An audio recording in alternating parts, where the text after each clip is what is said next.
Hello, hello, and welcome back to another live stream. How's it going, everyone? Hope you're all doing well. Happy Monday, Friday. I will call today Monday, Friday. Because yesterday was the weekend, and tomorrow's off. So clearly, it's Monday, Friday. Hello, Blue Seeker. Hello, Skronek. How's it going, guys? Hope you're doing well. Or a tree house. Ooh. A fancy tree house with an internet connection? At what point does it just become a house? If you plant a tiny tree underneath a house, is it a tree house? Does the house need to be a certain distance above the ground to be considered a tree house? Or does it just need to have a tree under it? These are the things that I want to know. Not in a tree. A lot of tree houses are built sticking out of the tree, where the majority of it is not in the tree. So, I mean, just saying. Can a real termite tell the difference? No. Because, at least where I live, houses are built out of wood as well. So, it's all wood.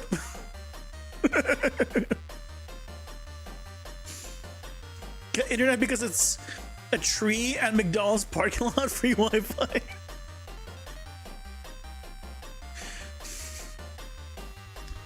Yeah, well, gotta get your Wi-Fi wherever you can. I get that.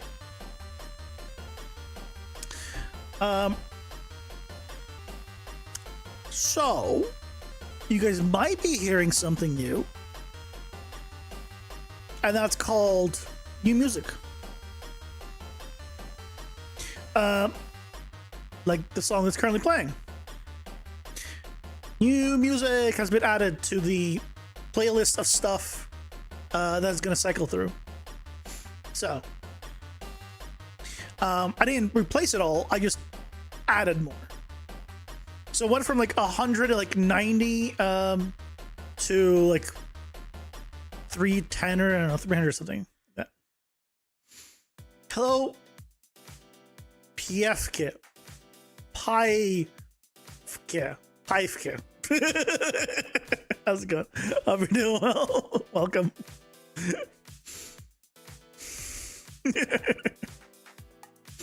I'm just call you Pi. That part's easy.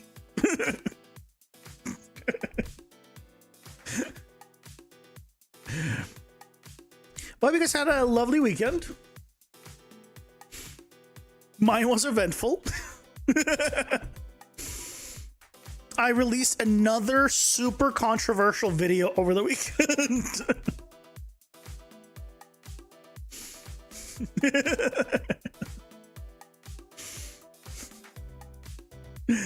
I released the edit of the going over the AI assistant thing. Did great. But because I posted it on Reddit, I also got on one side the most amount of upvotes I've ever gone on a post on Unreal Engine. On the other side, people were shitting on me, which is fine.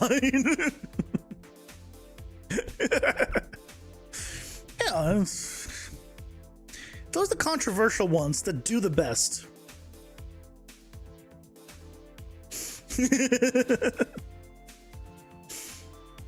Yeah. But you gotta do it because the more controversy it gets, the more views it gets, the better it does. You see the gotta farm it.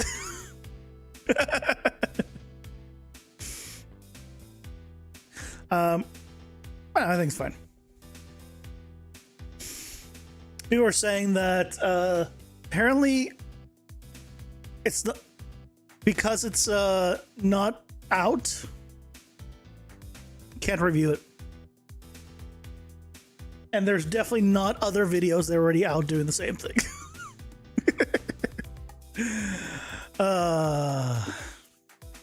Good stuff.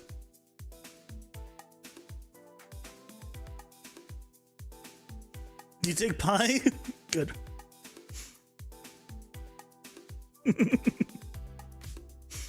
No NDA. I mean, yeah, there's no NDAs. Of course not.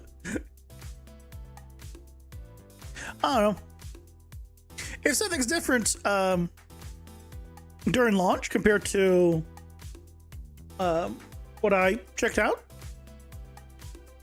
I'll gladly make another follow-up video and remove the original to make it more up-to-date. And I'll farm even more content out of it. That sounds great. That'll be another easy video. I doubt it's going to be any different or substantially different, but if it is, I'll make corrections. But that was my weekend. It has been interesting. Other than that, tomorrow is a day off for me, which is nice. But tomorrow is also the last day of the month, which means tomorrow I'm going to be making the devlog for Wednesday, right? Wednesday the 1st? Yeah, Wednesday the 1st. So that means I want to finish up the new environment layout, add a, like, a very simple shop room. So we have a shop, and then adjust like spawn locations and things of that nature, and kind of play around with it.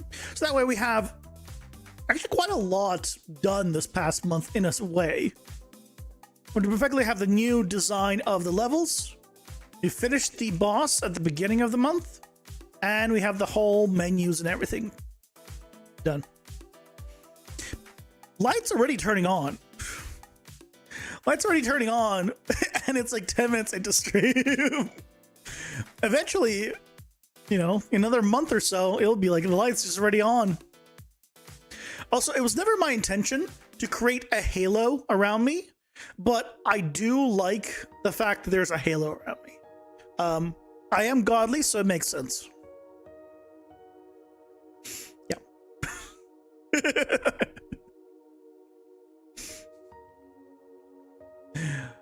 Shall we get into it?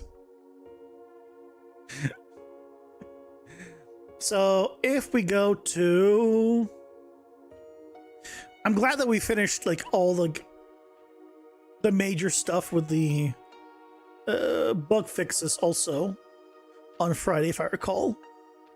What I want to go to is over here. Swap this out. Hey Zebra, welcome in. How's it going? Hope you're doing well. Hello Leo. Welcome in as well. How's it going, guys? Hope you're doing well. You're so glad you got the cooldown system working? Nice. Yeah, the cooldown system was a pain in the ass for me to set up as well.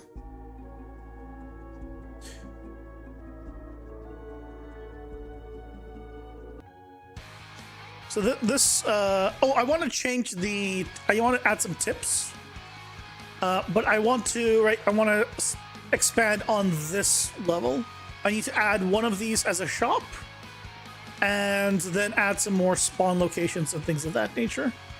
Because now that this is kind of a bigger area, we can have a bit more mobs here. And we can adjust those.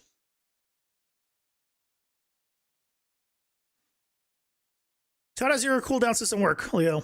Tell us all about it. How is it? What is it? Why is it?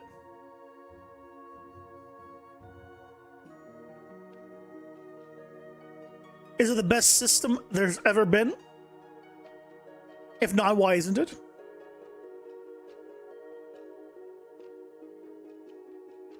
I'm sure it's the greatest.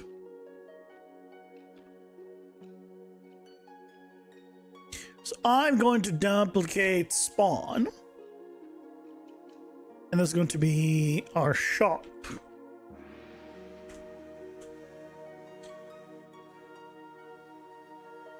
I should probably grab. I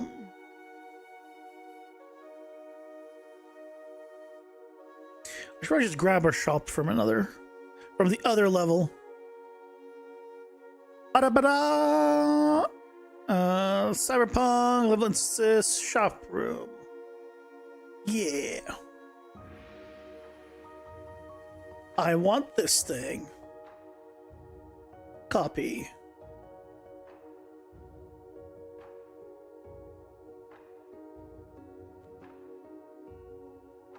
Paste. Wait. Oh no, it's just very far away. I'm like, it can't be that tiny. There's no way. No, it's not that tiny, it's just...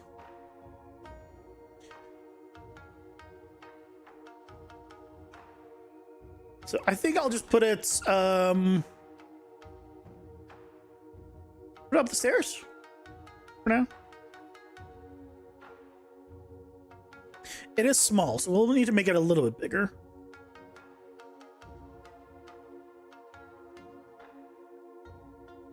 We'll do one of these for now.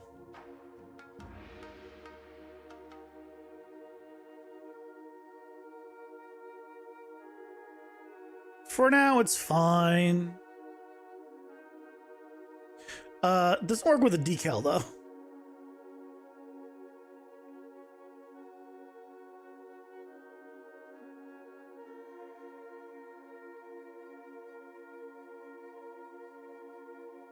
There you go. That's better.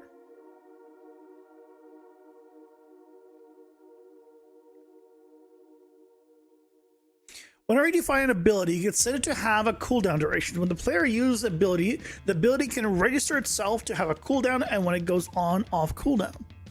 Nice.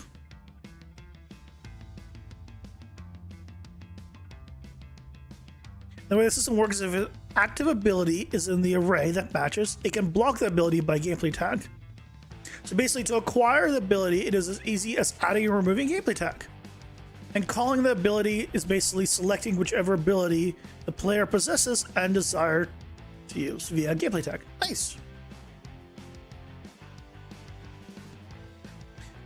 Very nice.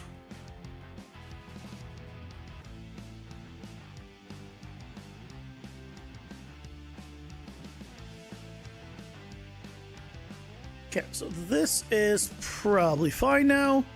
We need to go to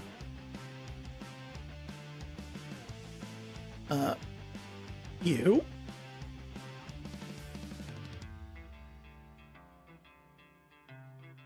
Shop. Go ahead and add shop, build, save. And then it's you. Yeah.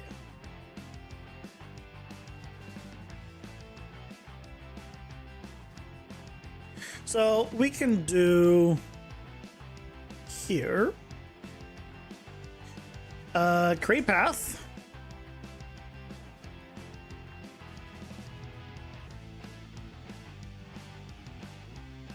There's going to be a shop.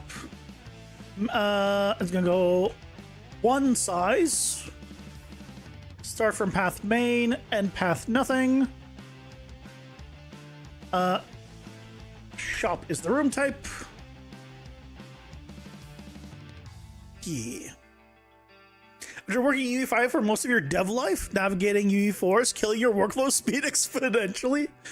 It is rough. It is, I can imagine that it is extremely rough going back to UE4. Because there's so much that's been added in UE5. I don't know how much like it was added version to version in UE4 because I didn't really like. I've used UE4, but I didn't like use UE4. You know, that makes sense.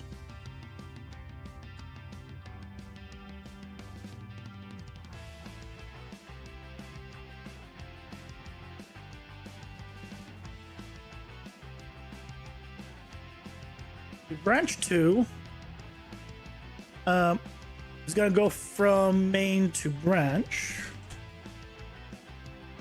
using room. That's fine. Each ability has the capacity to have resource costs where you can define attributes that you want to deduct from mana, rage, souls, etc. that act as resource and accounts for if you have it. Nice. No overlay material? You're gonna post-process fast? No. Yeah, overlay material is relatively recent. I still have never used the overlay material. What's the use case of the overlay material? I see like it gives you like a shield type thing, but like that can't be like the only thing it does that.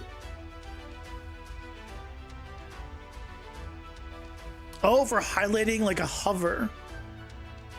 Got it. Interesting. Are you then like effectively line tracing them from your mouse? Yep. Highlight objects, easiest thing and most use case. Everyone just says highlight items. That is so basically that is what it's for.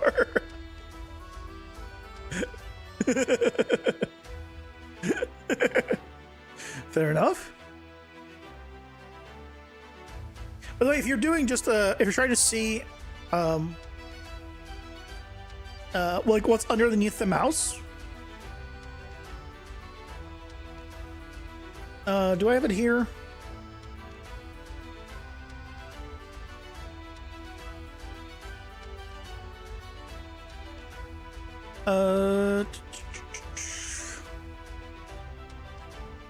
No, I don't think I have it here.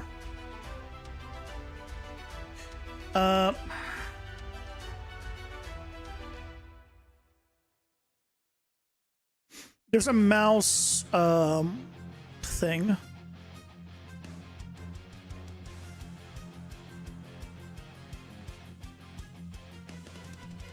There's like a function to just get you the whatever's underneath it without having to do your own trace. I forget what it's called though. The little built-in function from the player cursor.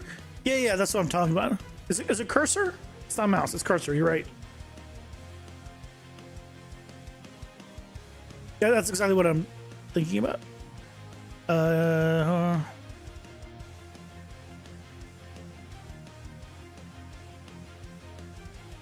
Cursor delta. It's not cursor. Hold on. Turn off. Turn off that.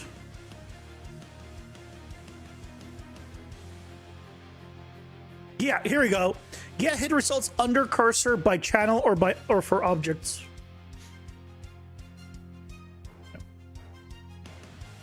Target is the player controller out. Yeah, it's player controller. There it is. Yeah, get result under cursor by channel.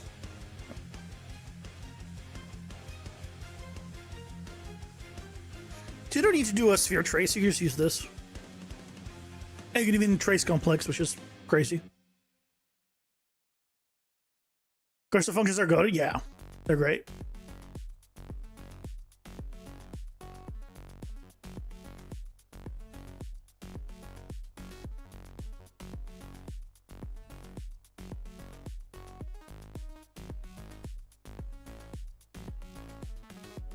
I don't remember why I'm doing it this way. I think because I don't need to. I need the screen's position, not the. I think originally I was using. Yeah, I was originally using that because originally I was basically doing it on click. Oh, why is my light again broken? I got a new light, and now it's like, oh no.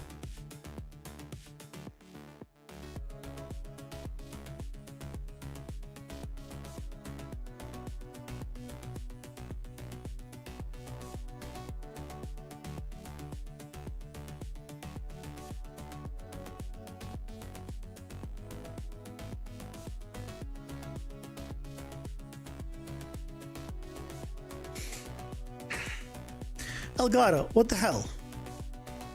I just realized that the light is off. What the hell, Elgato? You said you have to set it up only once and then it just works. Oh. Now it's connected? There we go. Jesus Christ. I had problems with this thing over the weekend.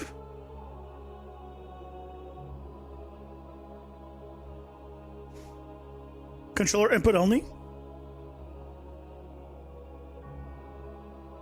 It's fine. You're like, wait, how am I going to get the player's mouse position when they press an ability? You have to pass it through, but then you remember that Unreal has that function? Yeah. You can get the, you can also do get mouse position. And then you can convert screen space to world space. And then do a line trace, stuff like that. This is better than, there's no sun today. It's raining. It's great. Well, I did go outside to go to the grocery store, so I did go in the rain. Well, otherwise, it's great. Yeah, it's raining today all the way till Friday. So, oh my god, and Thursday is going to be under 60 degrees, and Friday is going to be under 60 degrees. Oh, that's so nice. It's finally cooling down. You're so lucky your lights like do flash you all the time. Thanks. Thanks.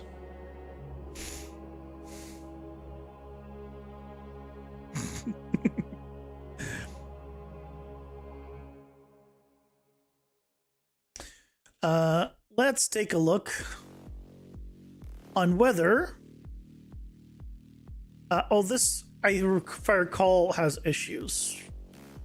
But I want to check out level 1. Level 1's main path is 7. Secondary is 1 to 3.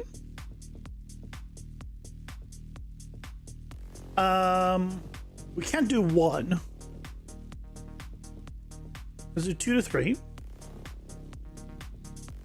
And then 2 to 3 again, and then a jump.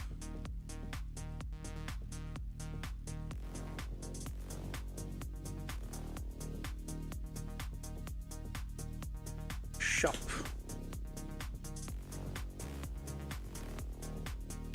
Okay. What's the point of this note color? It doesn't actually change the note's color.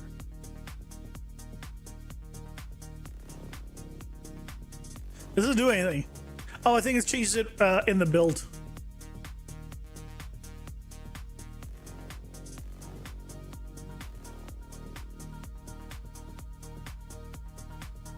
Cannot find a path. He cannot do 2. Okay.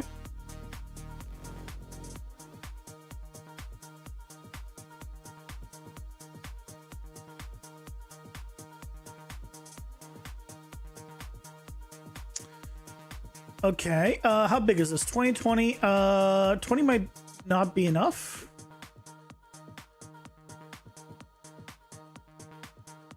Is it 30?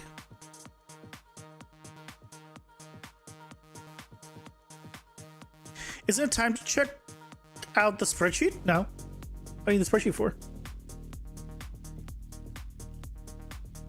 It's almost never time to look at the spreadsheet.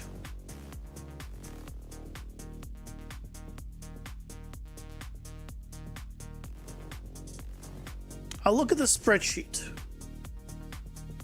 whenever the hell I feel like it. And I don't feel like it. It's the best part.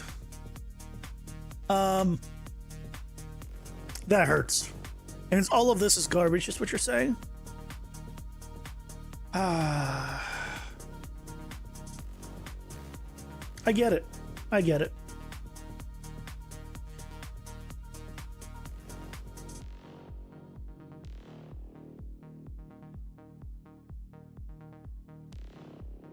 Yeah, so this has issues, but I think that if I do this and just you know, YOLO it, I think it'll be fine. Let's find out. Oven is preheated. Time to put cheese stick. That's why you're doing a sphere trace anyway. I looked at the grocery store. There's no cheese sticks. I got some shitty frozen pizza though, like over the weekend. After our discussion about frozen pizza. But yeah. That's all I got.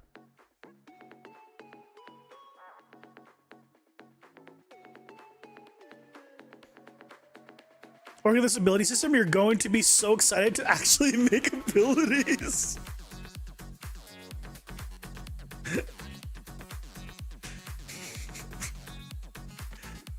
Did I find stuffed crust pizza? No, they don't have it. Why do people like frozen pizza? You've never had it? I mean, if you have no alternatives like fresh pizza, then I get it. But I had it, and it reminded me why I don't usually get frozen pizza. I'll be honest. Like, oh yeah, fresh is better. Who knew? You have a video on swapping a static mesh when you click on a single instance at runtime. You know what's funny? I do. Listening Kirk. I have a video specifically on that. On the very niche, odd setup that you're talking about. I actually have a video on that. That is kind of almost sad because that just shows how out of... Oh, it's been released for a long time. How difficult it is to come up with new stuff on such a niche thing. I made a video on, basically. I believe if you search Art Direct. Yeah. Yep. Art Direct. Art Direct BCG using a simple editor scriptural tool. So it's this. It's basically to recreate this.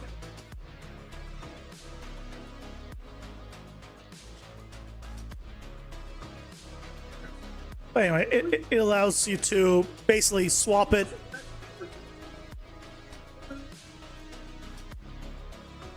Oh, at runtime? I mean, you could use the same methodology, just delete the instance and then spawn whatever you want in the instance. You can use this as the base for it.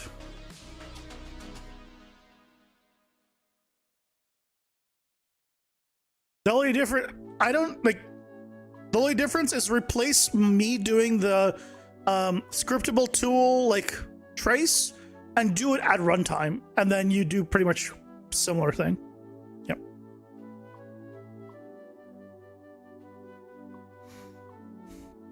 You know, I'm cooked when even when you're playing video games, you're thinking, oh wait, I can do an ability like that. I still have never done that. Pretty much. I just play games and I enjoy them. I just watch videos and I enjoy them. I don't think like, how are they editing? What is their editing style? What is their game? Like, how do they do that? You know, I think if I think about that stuff ever, it's because I've already been taken out of the game. Ads are here. Experience. Pausing for ads.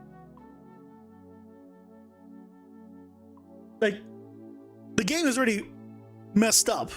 That means I'm no longer immersed in that moment.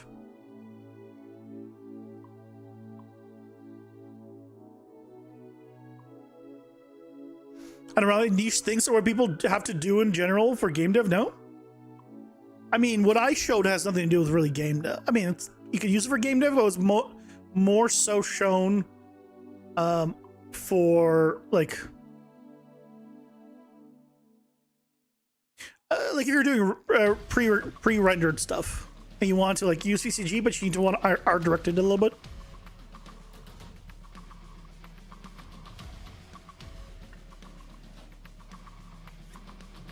But the method that I show there will still work.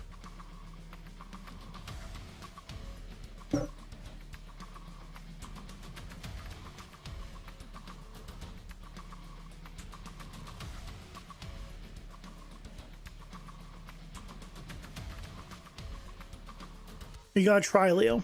I try turn off that brain. I mean, to be fair, you're probably, you know, just smarter than me, and so you have a brain that's working. And I look at pretty thing and I think, ooh, pretty colors. Ooh, squirrel. That's it.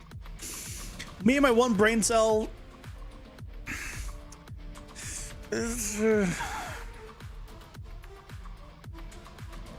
Not much going on there. For me, what is it for? What is it about? What's the picture? I'll check it out in a bit.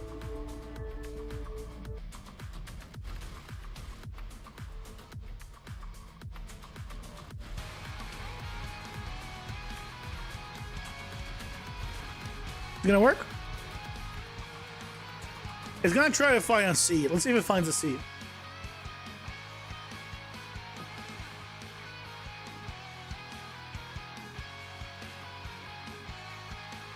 No, I think we need to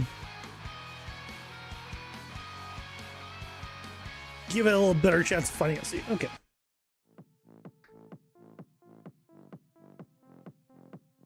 Fine. So this is going from main to main. It's gonna go 2 to 5. And this is gonna go 2 to 5. This is gonna go from branch 2. Oh, yeah, that's fine. That's fine.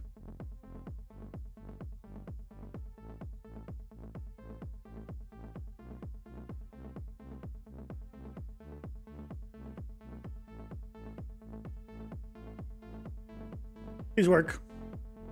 Aha! There we go. Could we do 2 to 4?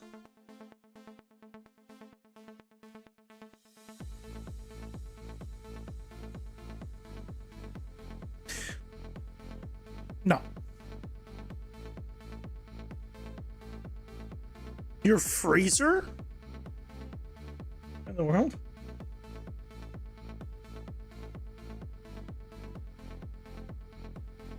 Yay, America?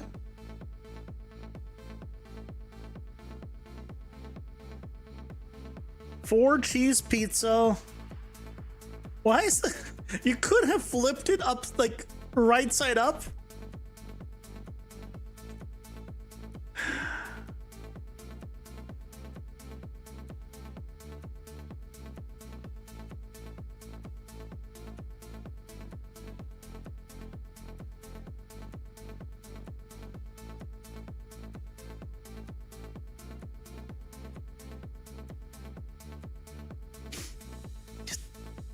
You couldn't have.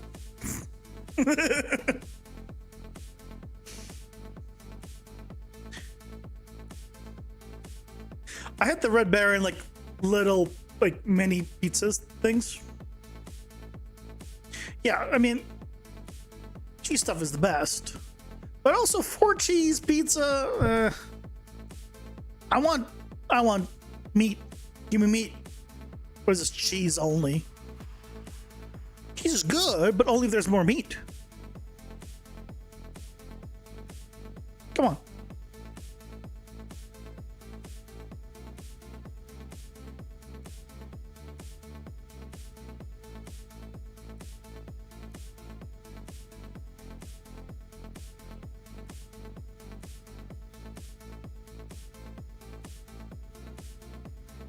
Oh, I know they do. I still have them. Also, Leo, if you're asking me, what do you mean by find a seed? I don't even remember what the context was. So I couldn't answer that if I tried.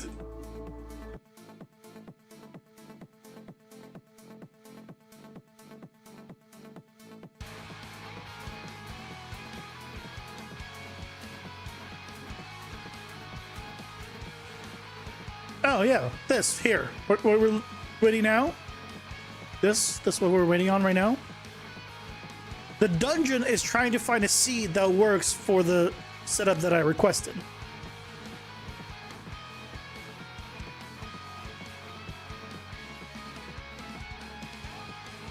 It's taking too long though.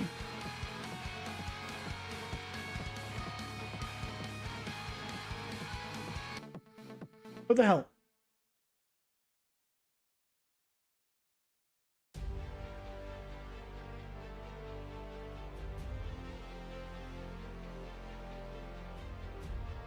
Two to five. Shop. Branch 2.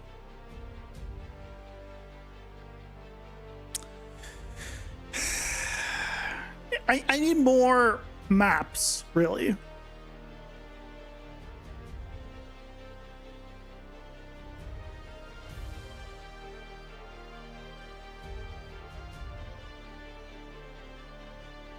Because in the game, it actually... Also, it's not quick in the editor. It just crashes in the editor right now. Also, in the editor, it's not exactly loading up every single mesh and every single blueprint and everything else. This is just a... This is just checking if the room will fit and how it will generate. And nothing else.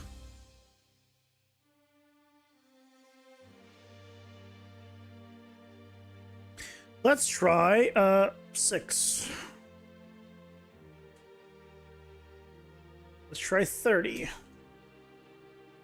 Save. Why the hell are you still crap?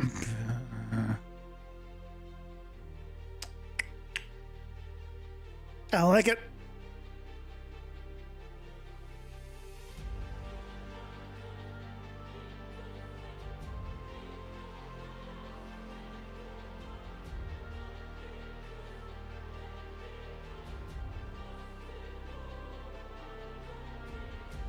Oh, it depends which numbers. If I crank up the grid size, then it'll have a bigger grid size to work with on this side, on this node. Otherwise, that is the length of the path.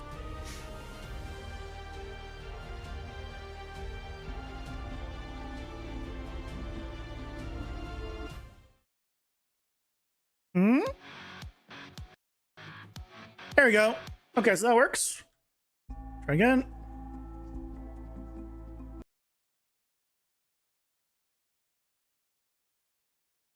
Let's see.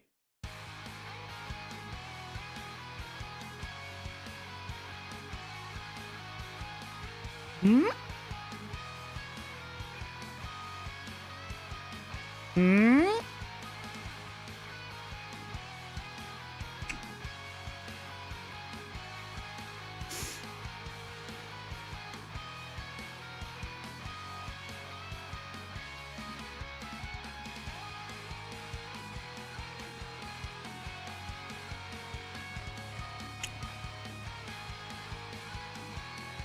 Well,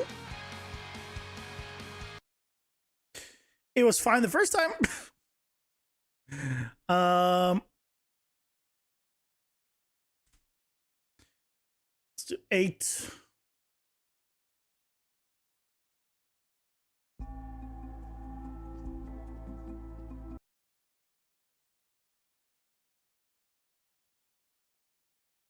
There was no C. There's just, that means it loaded the level and now the dungeon is generating.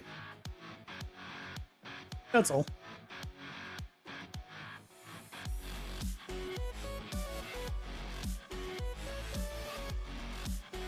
I shouldn't be. I increased the grid size. I think it's just there's not enough variations.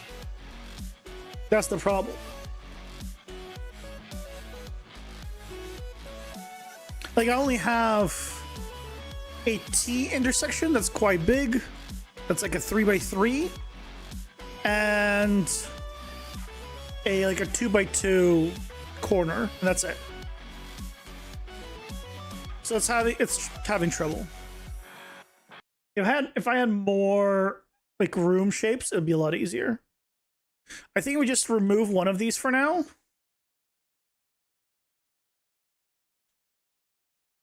and then we make this 7, and this would be, instead of 1 to 3, would be 2 to 6. Yeah, let's try that.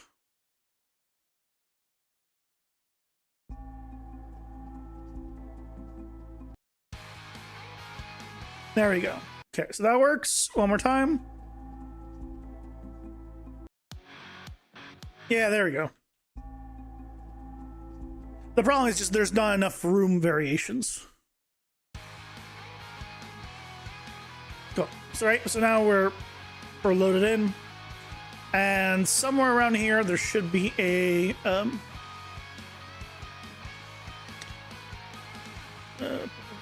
should be a shop.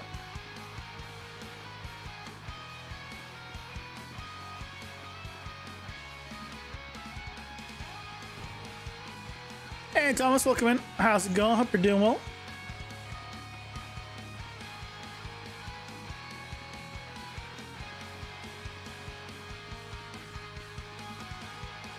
Finding a shop in this place will be difficult.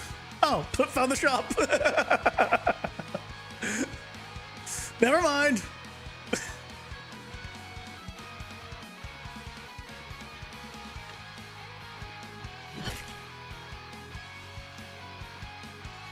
Yeah, that works.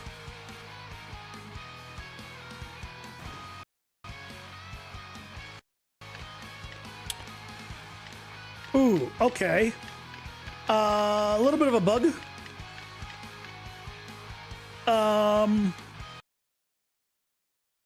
Okay.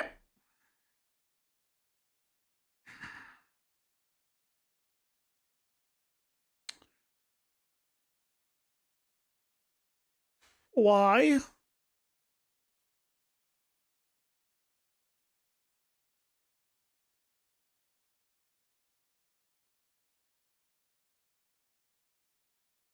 Very informative. Thanks. But it's the same card as I've had for a while. I'll take it though. I'll take it.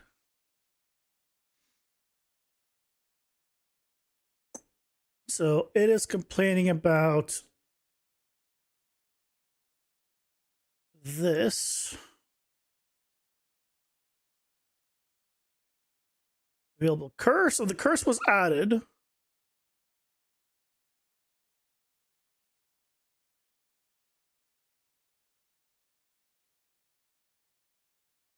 So it's going here. Index 2 from array of a length of 0.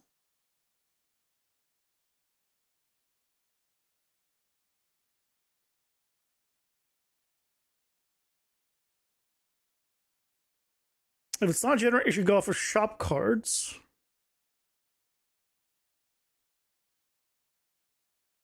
Why is this broken?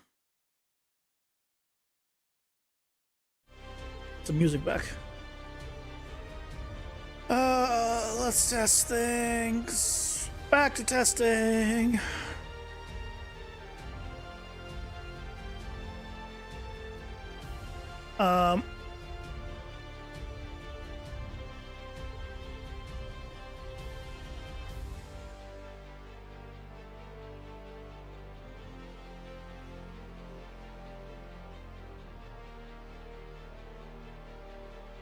I have the deck. Why did it not? Oh, because this isn't populated from the deck anymore, I assume.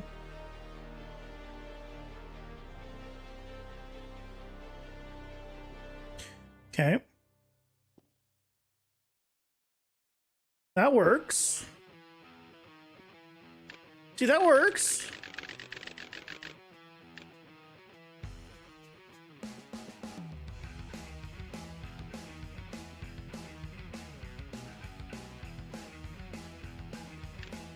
Why is it? Okay, that doesn't work now.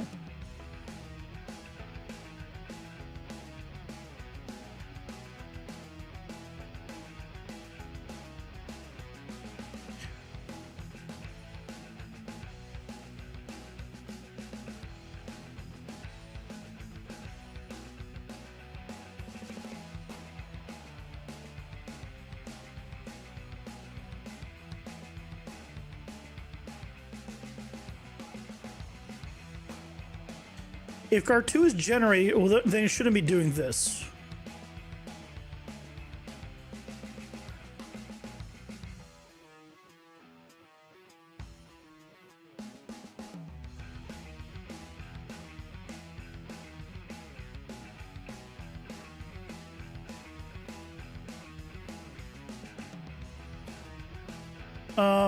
Because that means this was already...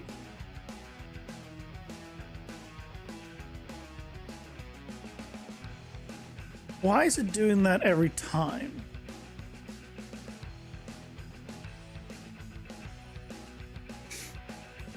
Stormrun, no, I did not redesign my cards. They look exactly the same.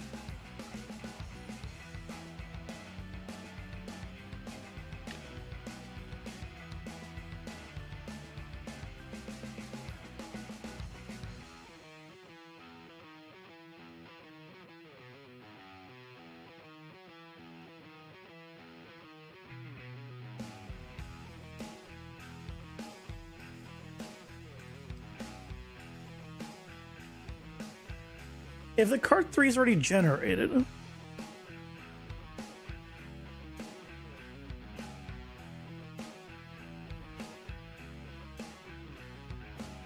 should I not be just going all the way to here?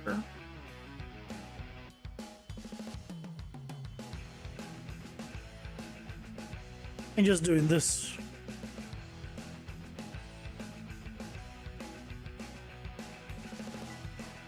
I broke my OBS. Or was that clickbait? It was not clickbait.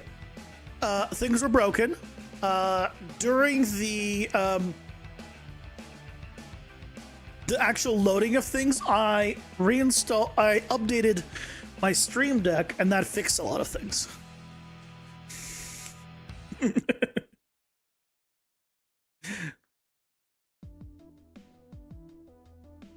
Been playing Pokemon Legends Arceus for a few days now. It's actually really good. Is that the one where you ride a Pokemon like a bike? Is that the one?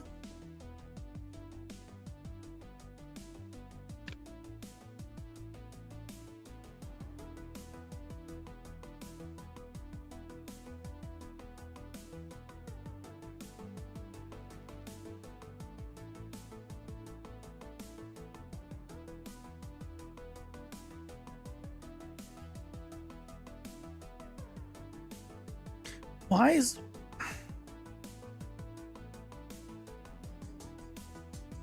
Should go off of shop cards.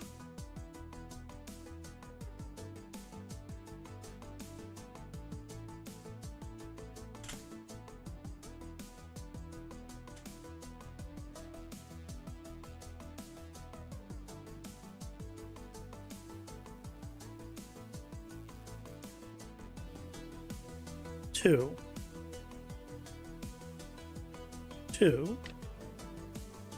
4. So the length of it is 4. What do you mean you can't access index 2 then? That's number 3. What do you mean show cards the length of 0? What?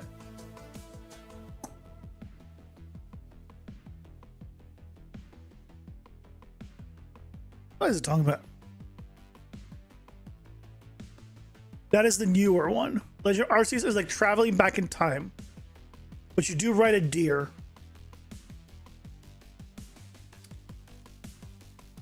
Interesting.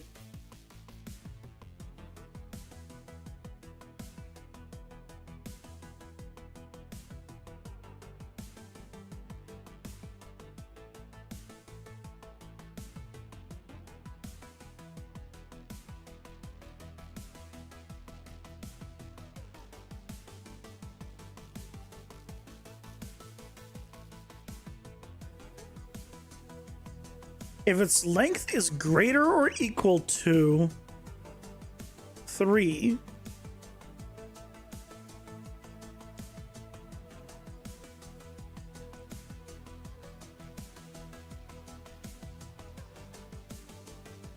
then it removes them.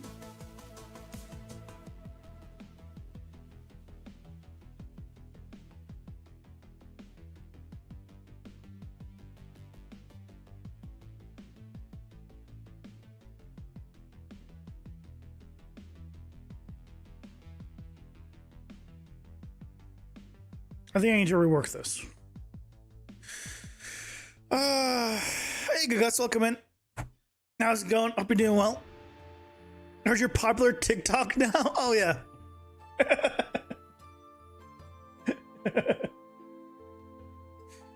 Yeah. Where is it?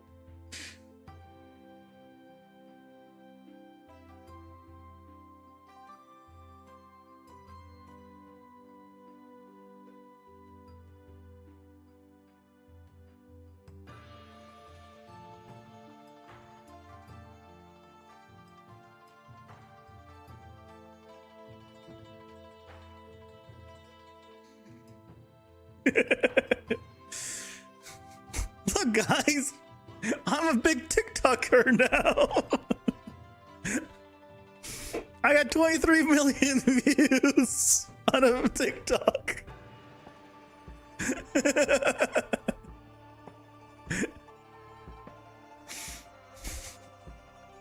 Two million likes.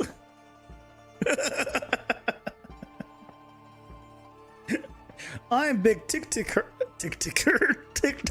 now. Can't even speak. I'm so speechless I can't even speak. Which I guess is what speechless kind of means. That's some good high quality gaming vid content, hell yeah.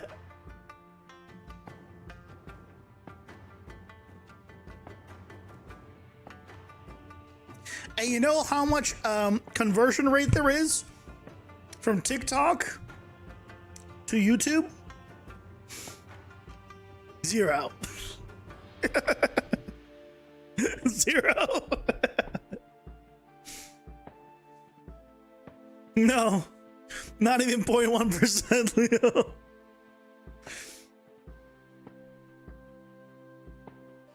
Because 23 million times 0.001, which is 1.1%, would have been 23,000. No, that's not the conversion.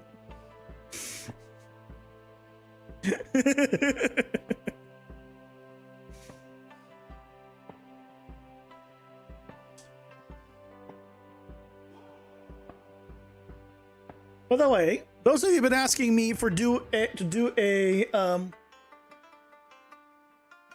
spooky stream playing a scary game, go vote.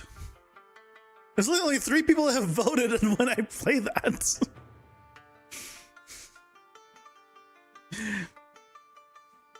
At this rate, it's gonna be at 9 p.m.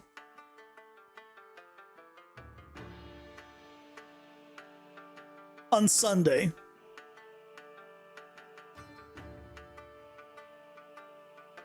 Which means literally midnight on Monday for East Coast. Where do you vote?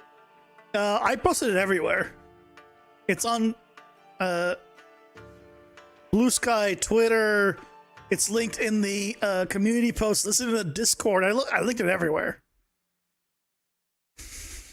Because no one's voting. So at this current moment, it will be basically when nobody wants to see it. I'll probably overwrite it to my own time if that's the case. But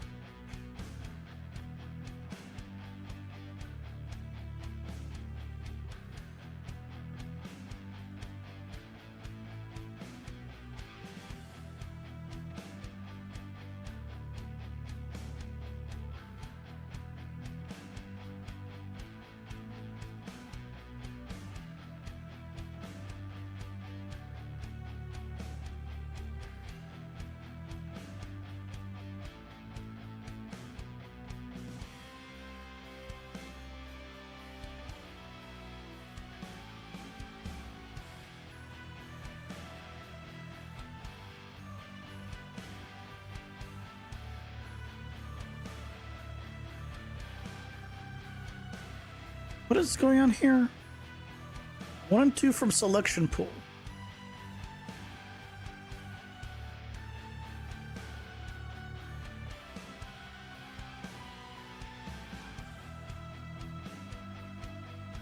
What's the point of voting? Well, if there's only 2 votes, let's say, it's too little of a number for it to be any meaningful information. Let's say, right? 3 votes. Because if there's only 2 people that agree out of everyone, yeah, but there's only 2 people that agree on a day and a time, because the highest number is 2, then that is not a majority, to say the least, right? I mean, it's a majority of 3, but it's not a majority of, like, everyone that wants to see. So I might stream it then, but it's like, I know that's a terrible time because no one can watch it then. Like, objectively, I know nobody can watch it when it's basically Monday for most people.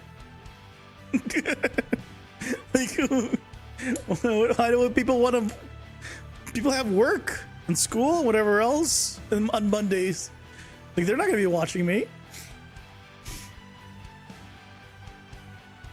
Like at 9 p.m.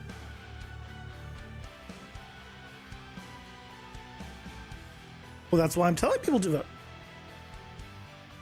That's exactly why I'm telling people to vote.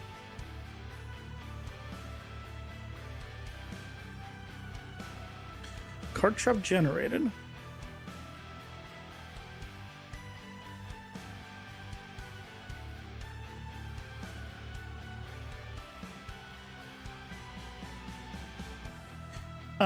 Get card shop generated.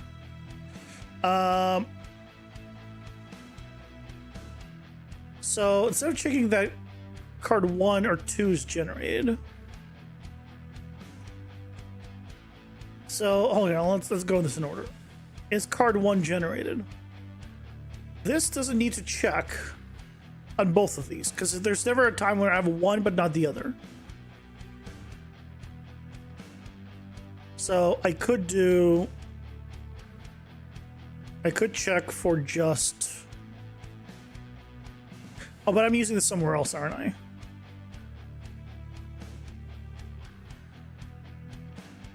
No, just here.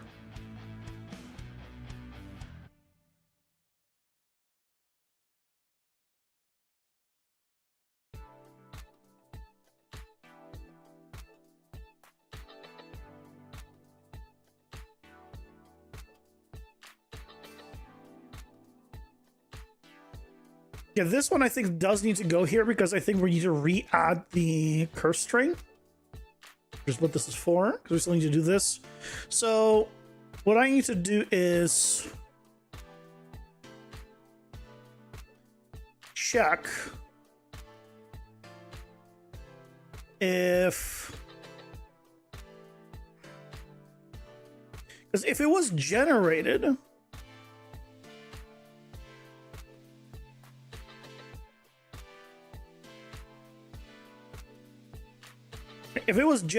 that means it's using the shop Ads are here. cards. Pausing for ads.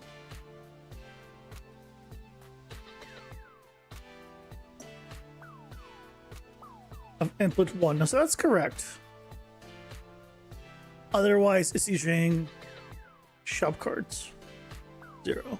So that's correct.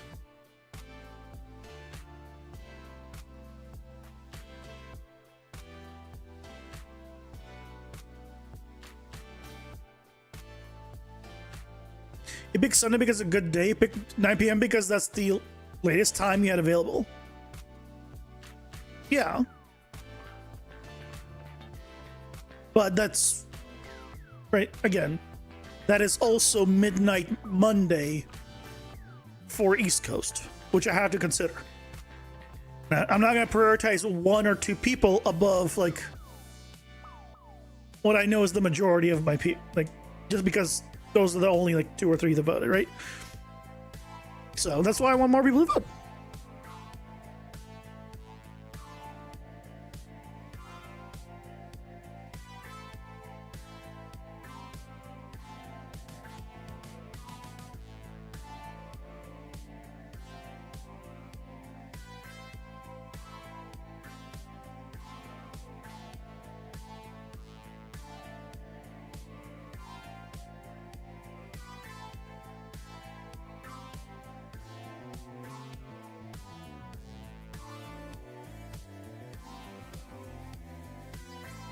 Is it a pretty niche thing?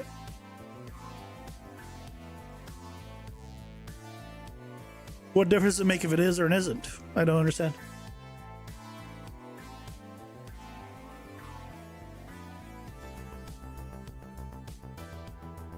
I mean, playing games is not very niche, no? So I don't quite follow?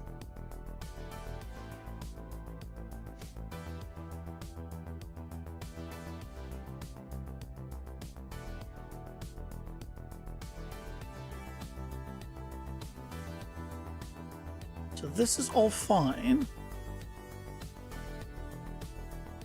So then this is the problem area. Remove cards 1 and 2 from selection pool. But this should only happen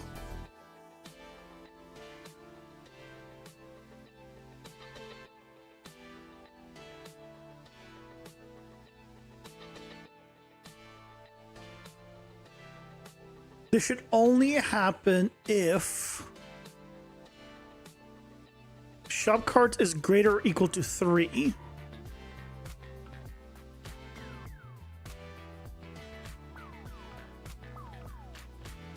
Then it removes the shop cards. But hold on.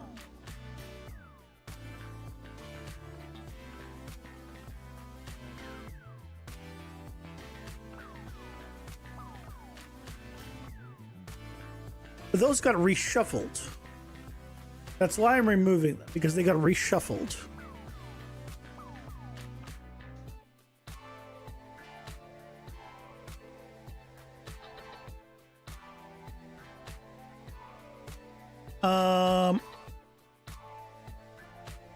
So instead of this,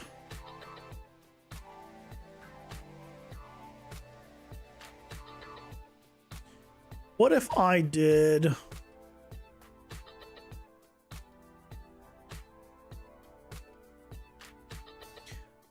we either get 2 for the shop cards or a random one here.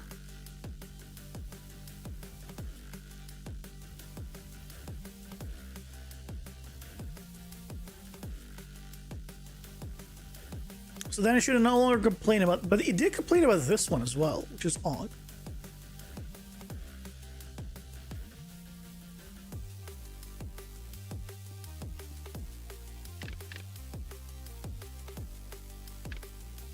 Again, what happened here? It's to access index 2 from array shop cards with a length of 1. How? How is it doing that? That means shop cards didn't have 2. Wait, well, that means shop cards is the problem, not this one. Why is it? All right, because shop card has not been generated. It should not be checking if card 3 was generated. It should be checking if card and card 2 was generated. Card 3 and card 2.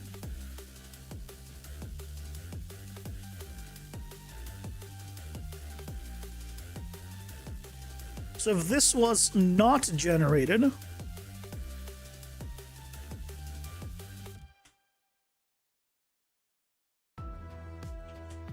and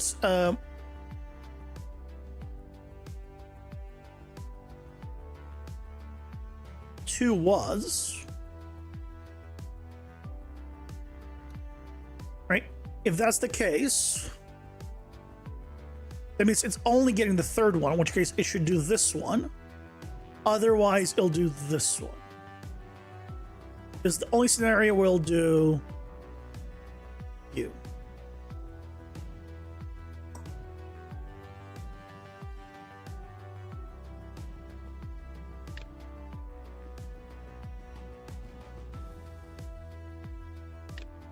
Okay. Damn it. Same problem here, huh? Same problem there. Okay.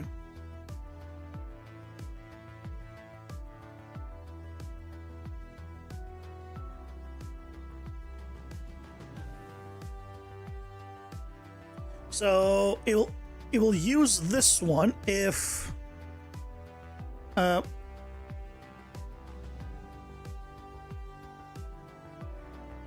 card 2 is generated. This is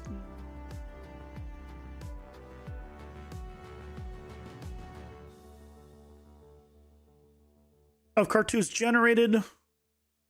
Instead of a random one here, this needs to get 1. So,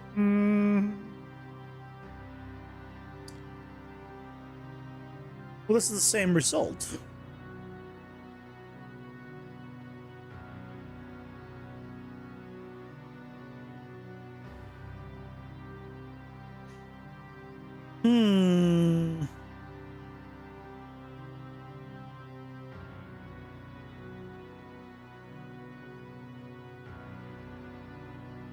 Why?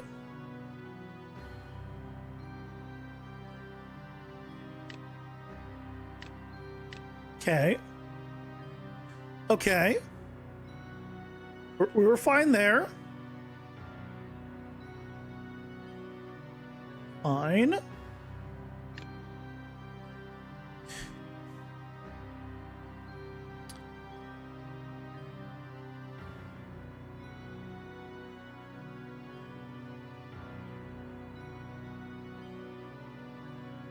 Okay, let's do a little print string here. What is no,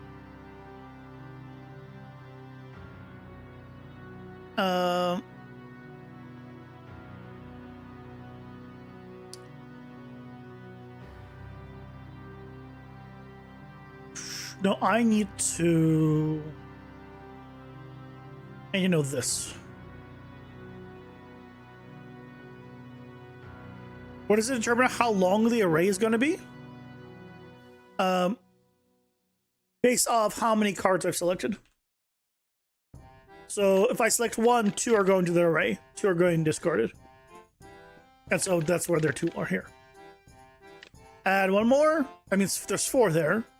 Because this should pick from the last 2. And we're fine. It seems like the problems only happens when there's no cursed cards. That's fine.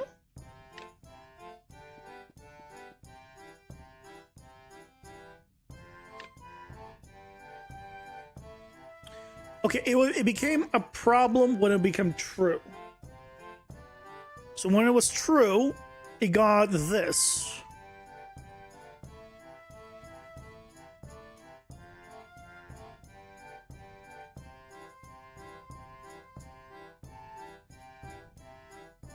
How is that a problem?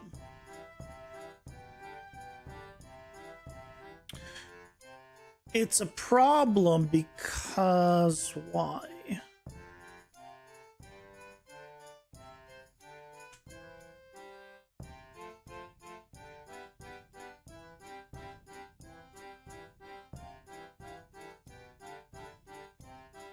No, it doesn't quite work that way.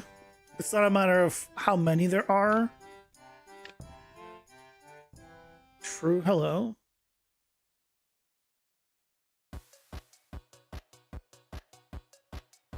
What it should be doing is it's saving it to this array.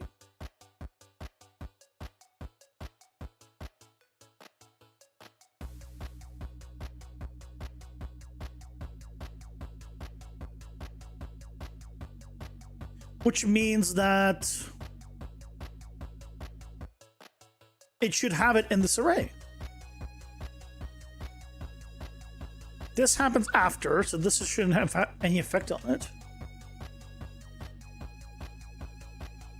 I've added it. That's why it's generated. We know it's added.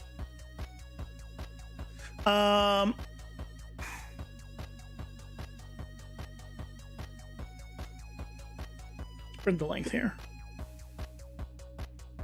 Print the length. That might help a little bit. 1. Why is the length 1? 2. 2. Oh, and the first time around, it would be 1 because the second one's added later. Yes.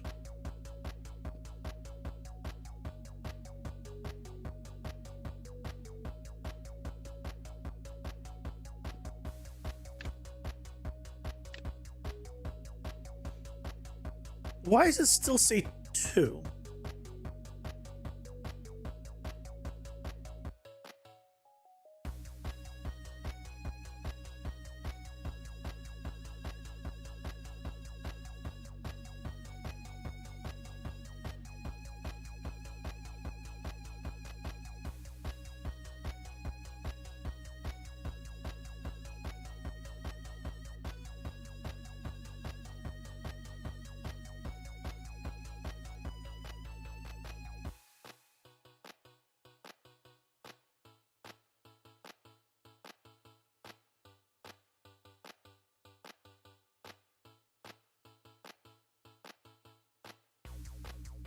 If you had to handle spawning a creature that the player summons, would you have the ability object spawn it and manage the reference, or have some generic spawn creature function? If you had a creature that's would you have the ability object spawn it? The ability object? I don't use objects. If I want to spawn a creature, I just have a function that spawns a creature.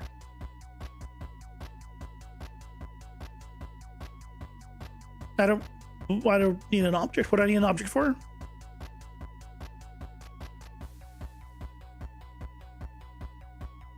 Each ability is a type of object, not actor nor component. Why are they objects? Why don't they just make a function that just does it? What's the benefit of the object?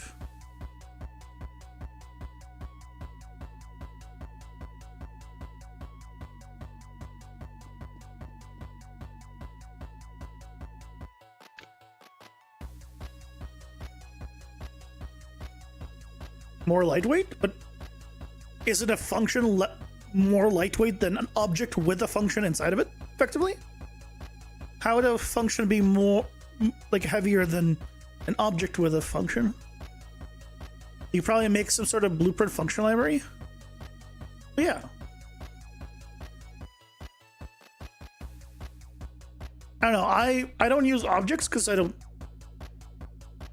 I tried it and I was like, I don't like having separate actors for everything. Let me just make a function that just does things.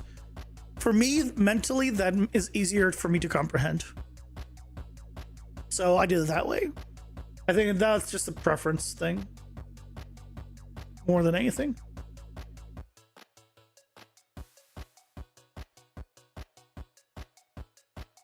Where is my 4? You.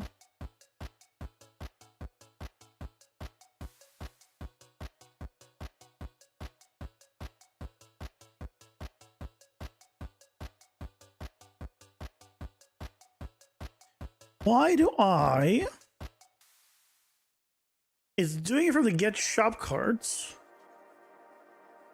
Discarded shops. Yeah, that's all fine, but let's populate shop cards. If I want to...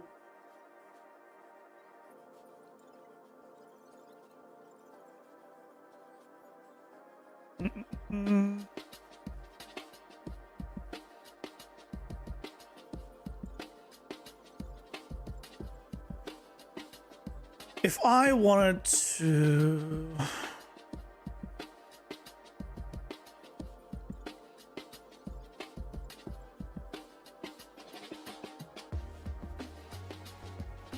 I guess it's for the test, it's fine.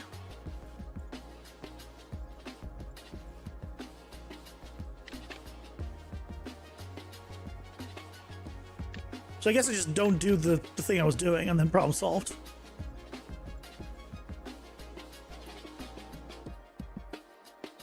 Yeah, I don't know why I was doing all the extra stuff I was doing.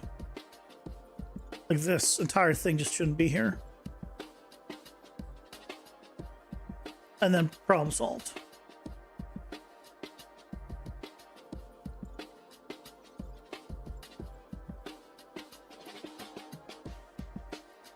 I believe.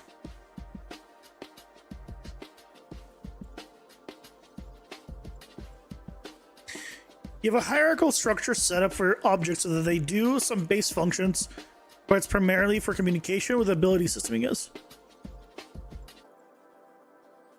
A bunch of different methods to see which one is most performant.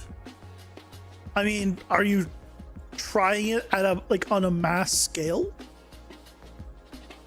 Is that like how do you judge one versus another in terms of performance? Are you just like spawning thousands of them and seeing what the difference is?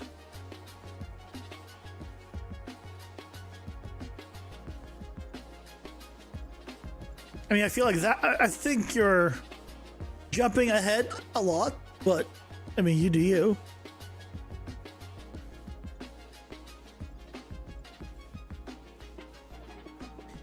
You're absolutely welcome to do it.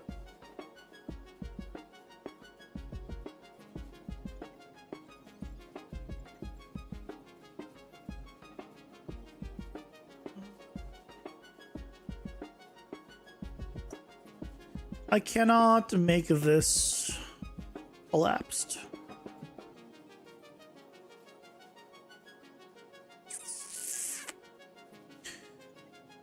No.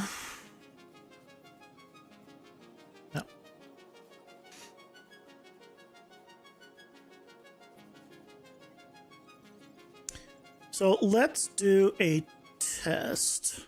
So why don't I get this and my debug?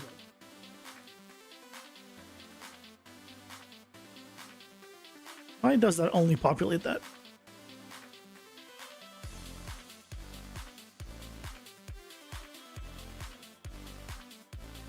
Not a shop, so it should go here.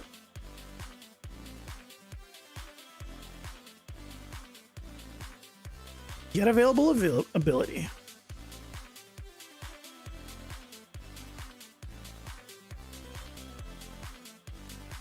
Random deck order is not empty.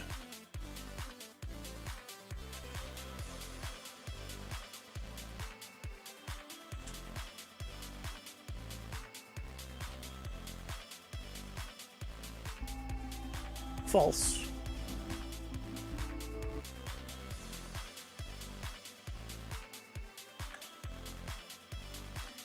So why?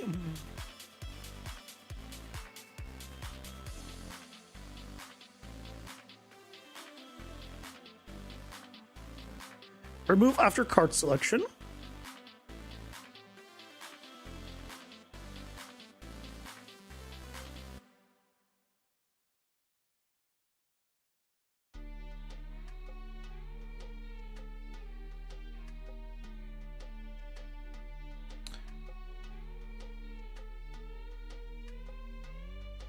Finalize cards. Is this not doing anything? Is this not triggering?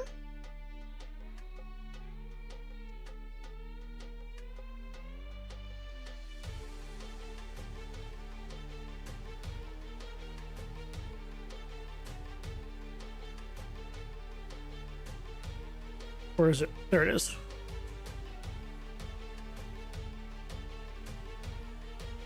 Oh, you know what it is? I'm not loading.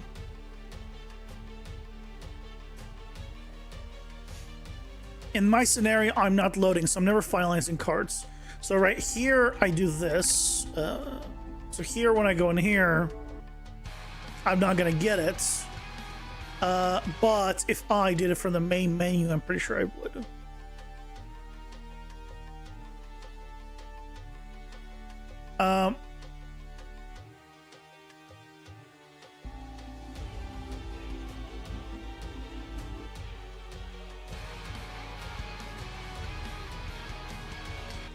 Yeah. Because of this. So what I need to do is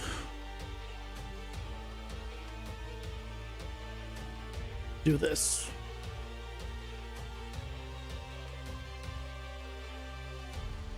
No. I still want to.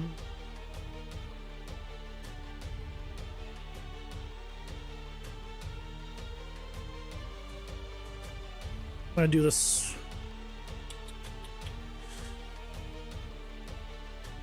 After all of... Do I just put it here?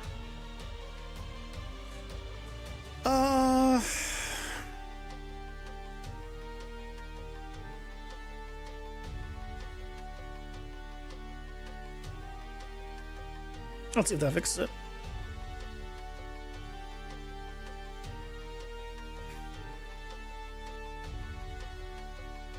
See, multiple posts calling spawn actor by class or destroy actor a bit of a performance hit. So in the future, if multiple creatures are dying or spawning or being summoned, it should be optimized. I mean, yeah, but you're prototyping. You're getting all of the base stuff out. You don't need to optimize that. You're just, your order of operations is just, I'm not saying you shouldn't optimize, but your order of operations is off. That's all. Yeah, there's other stuff too, like getting a game out that of any level, right, is better than having something optimized but not having no game.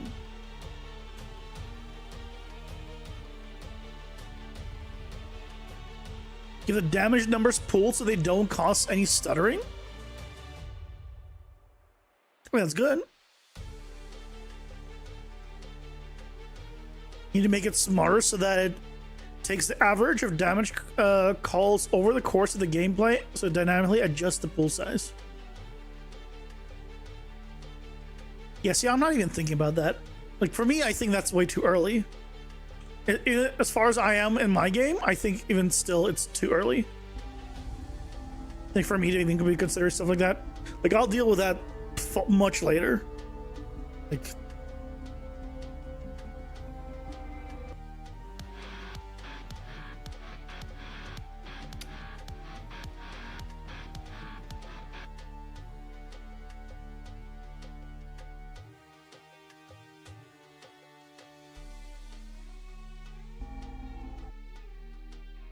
So did the finalized cards, so then what was the problem? Oh, it probably needs to do it in the order. It's the order. I do want to do... Let's do... Collapse this to a function. Finalize cards.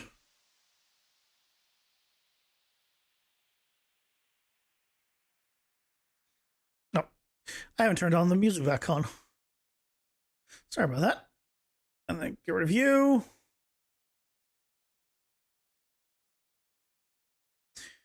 And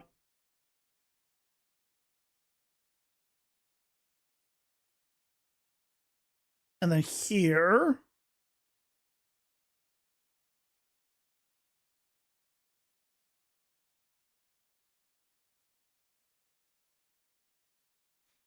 Will that help?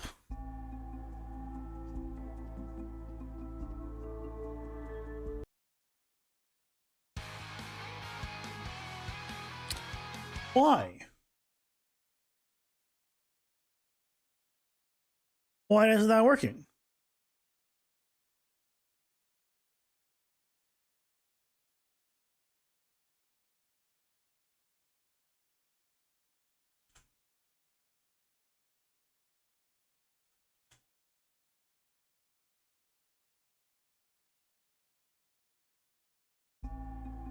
Why is it 0?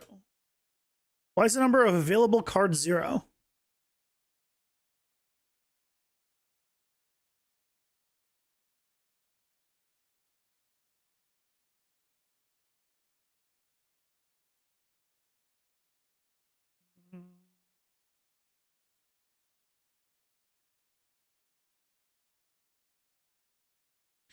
Available cards. Available cards. Ba, ba, ba, ba, ba.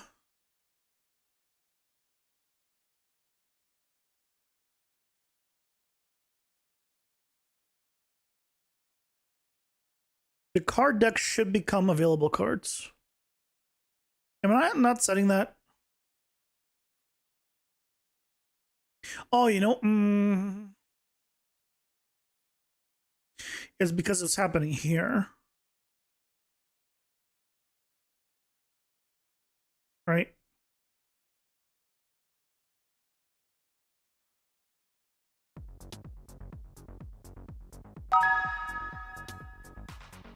Kind Good cloud. evening. Thank you very much for the sub. I laughed during your very short message and I missed it. No.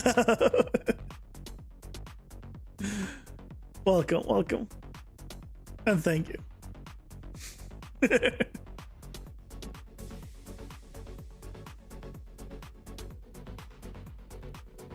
Yeah, the card deck becomes available cards. Yeah, the current dungeon level is here. So when we do finalist cards, what I can do is get card deck. Can remove it from here.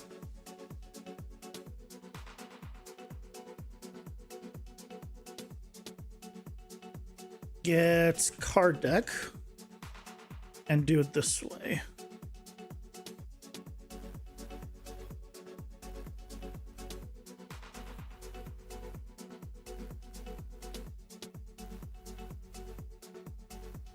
Otherwise, continue on. But see, if you optimize early, it would be less work for future you. That would be focused more on bug fixes. If you keep the practice of optimization early, you can develop a mindset going forward. Yeah, but what I'm saying is it's not... Like, you should be conscious of things and not intentionally make it harder for yourself. But if you don't know something is going to work, or if that's definitely 100% the thing you're going to be doing for the final result, then optimizing early is a waste of time because you're going to potentially scrap all of it. That's all.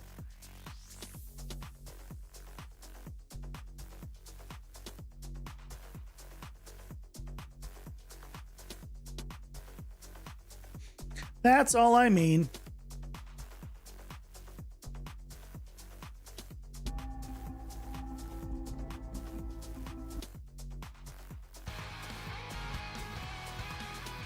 There we go.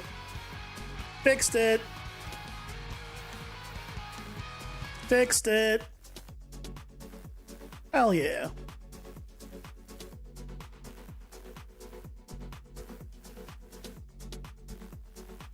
This does the available stuff. Yeah, this is all fine.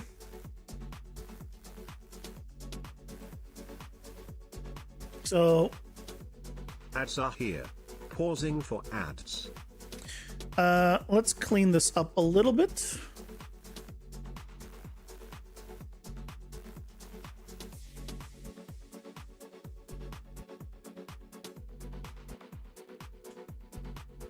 All right.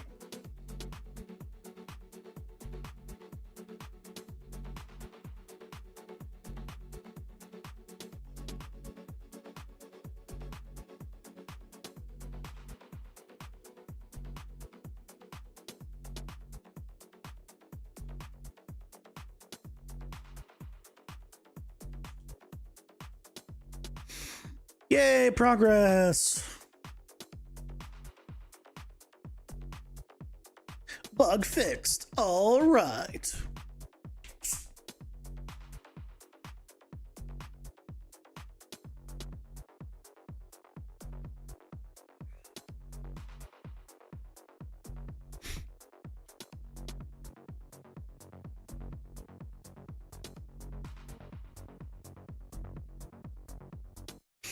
Don't let what I say stop you from doing what you're doing, though, Leo. If you want to optimize early, do it. Don't let me stop you.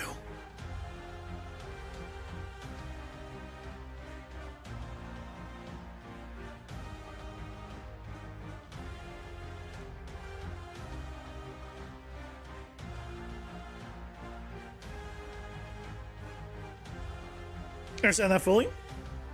Good. If you don't understand, that's all that matters.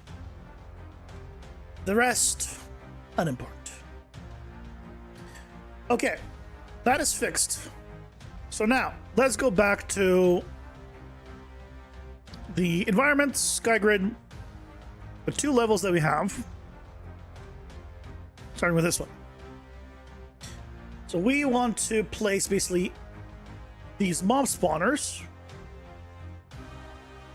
in different locations. And fortunately, wait, do I have a... Oh, I have skeleton in here. Goodbye, that's not supposed to be in here. That was only there for some testing. It's like decoupled systems. All good. Yeah, having a time trying to figure out how to use a curve as an input for an alpha on a lerp. So it lerps over time. You can't use a timeline because it's in a component.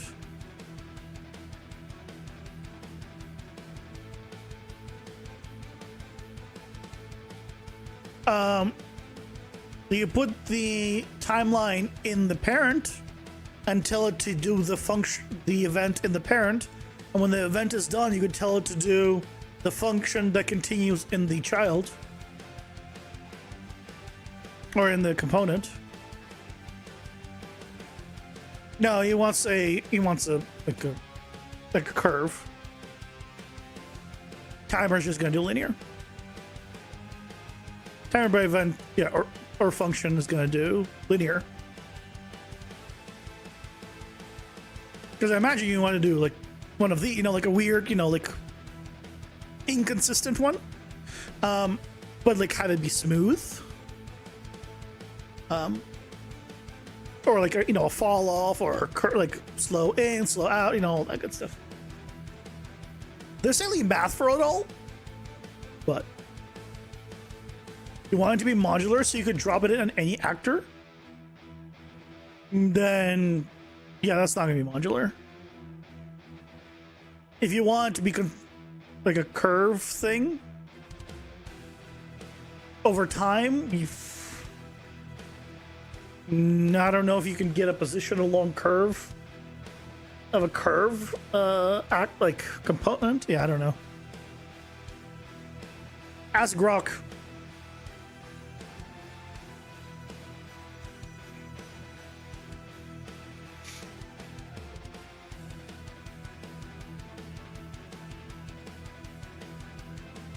Ask Grok, maybe he can help.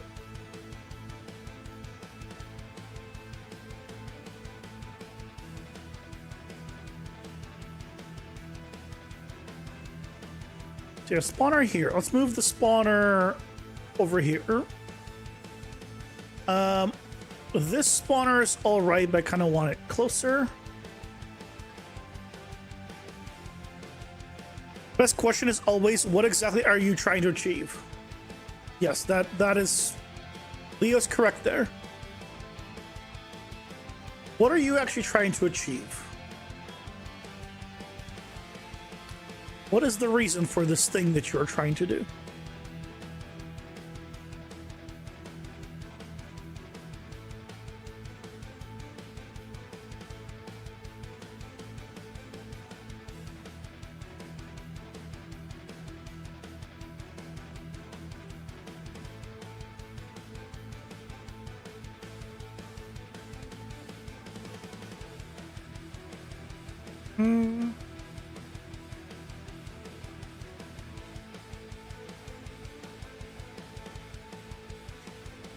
So this is all fine and dandy. Let's move this over. I don't know why it's like that. Okay, where do we put more spawn locations? Definitely one over here.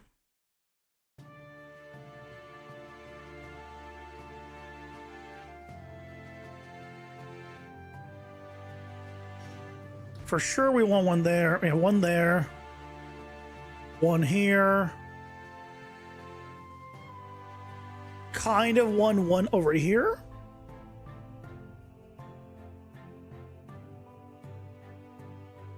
Here.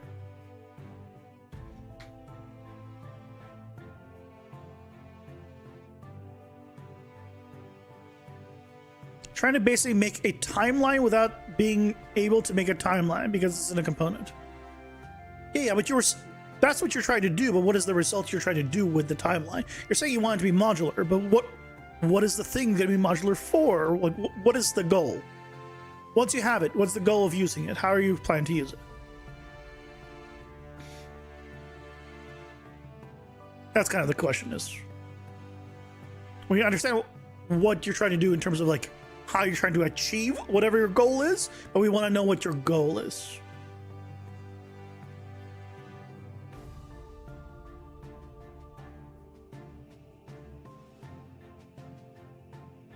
You define your total length, timeline length, and have it over time use values from the curve based on the current time.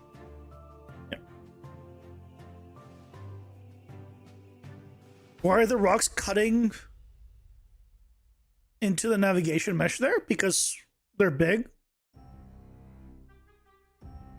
Look, this is not a set environment. This is just a pre-made one that I slightly modified to fit. If it doesn't work, I don't care. Quite honestly.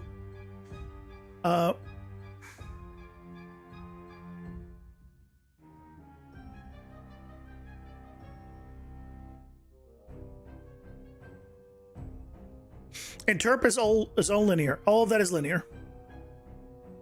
Trying to change set global time dilation with a smooth transition. But are you trying to make it like a curve? Not like a linear, because you can do linear very easily. You can make it smooth transition linearly.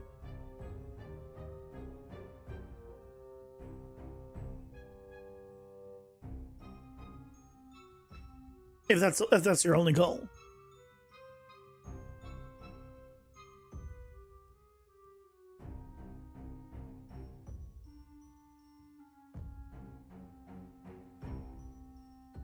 How you do that? Same, what everyone's saying. Just do timer by event, or lerp, or in many ways. Yeah, interp, timer by event. Yeah, all of those ways.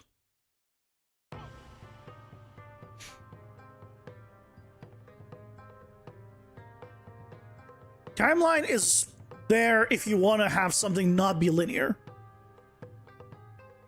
If you're fine with it being linear, you don't need a timeline. So,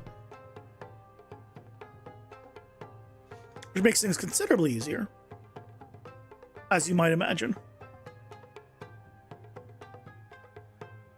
Let's try with these spawn locations. Let's go to the other one.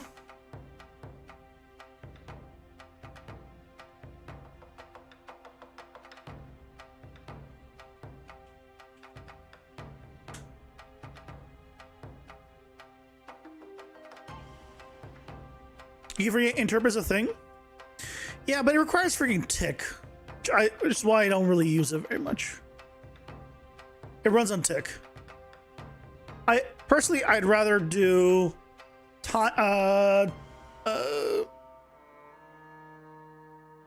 like my own custom thing almost, and do like a timer by event and have it be like 100 times a second. But at the same time, if you're that is more expensive if you have a slower or worse PC, because interp would be better then. But if you have a faster PC, then it's the interp one is better. It's just a matter of like how good is your PC basically then.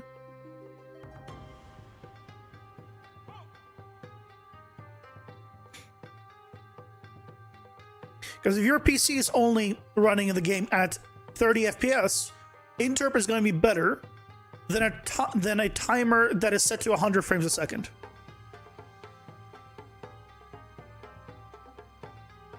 So, depends.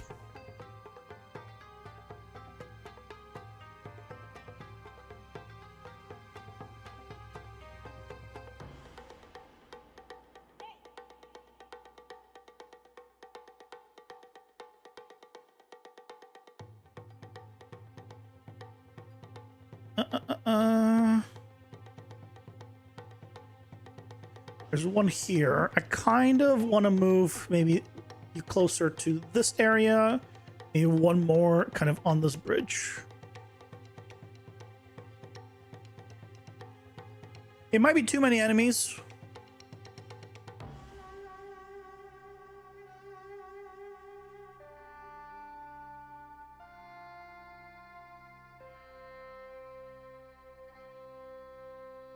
It might be too many enemies. One thing I do want to figure out is how do I kind of almost want to give the I need to figure out a way of getting the characters to not see me through walls without giving them vision. Because I don't want like this vision is like usually done for a cone. I would need 360-degree vision, right? It's just I don't want it to see me through walls or through rocks or through whatever. So what I might end up doing is when I get into range, it will do like a trace to me on a timer, maybe like once every half second, quarter second, very little, and it'll check if it can see me. If it can, then we're good.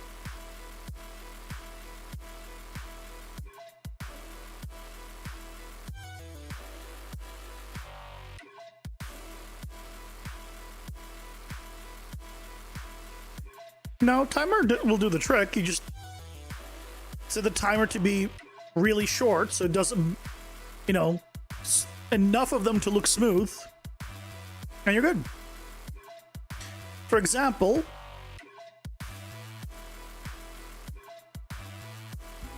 my stamina. If I move and then give it a moment, you will see that it'll smoothly move over. But that's just a timer. I think at 100.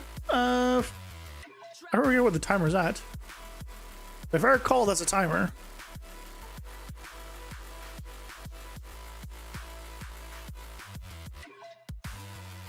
Yeah, stamina timer here. Literally 100.01, 100 frames a second, basically. And just it's a loop. And that's it.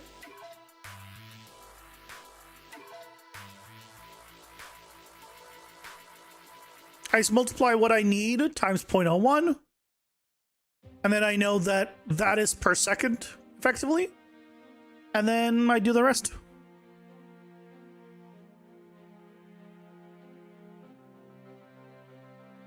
You can do distance to loop over actors, and then within distance, then do line traces for those. Yeah, that's basically what I just described. Yeah. Wonder if EQS system has the functionality for looking at a particular actor. EQS, no, I don't think so. Because you can check if it is navigatable wherever your point is. But just because it's navigatable doesn't mean that. I mean, I guess what it could be, check if it's navigatable and within a certain range of navigation. It could check that. Actually, that is a possibility. Because if I recall, let's grab a random EQS here.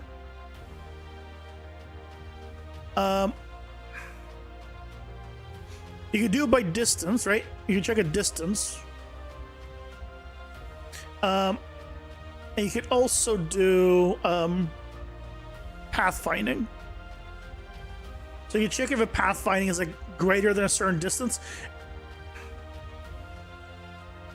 I think if anything, all you need to do is check the pathfinding distance. Because I think I already have the distance calculation being done. So if anything, I could use EQS to check the pathfinding distance to the player. And as long as both check out, then it'll be fine. But running EQS constantly is probably not a good idea. Ollie said it's expensive, if I recall, to do EQS, or someone else said, I don't remember. I remember hearing EQS is expensive, so it's better, and for me to check it constantly would be bad.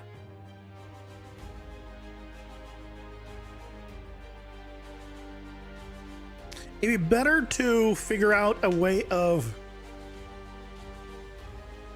what was this for again? I just don't want enemies to see me through walls or go chasing me if it's not convenient. So for example, if I go here, this is a separate elevation. If I have a mob here and I'm here, he can technically, I'm within range, so what he'll do is go run all the way over there, run around, run down, run around, right? Do this giant move. But really what I would like to do is have it be only like the heal check here. Because this distance is way too far, but this distance is pretty close until I am within that range. So I would need to check pathfinding distance basically and make sure that the pathfinding distance to me is lower than a certain amount. Then he notices me. Dot product of their look direction and see if it's the same level as the player. That doesn't solve the problem though. That doesn't solve the problem because I could be on the same level, but there's just a wall here between us. And so imagine this was the same level and this was just a wall. And so I'd be on the same level, but he still runs around because he can get around the wall. But now our level is the same. So it has to be Pathfinder related. Could you have it check elevate? No, that's what Lee was describing. Yeah. That's what Lee was describing. That's what I'm saying. It wouldn't be able to do elevation. It has to work for non-elevation as well.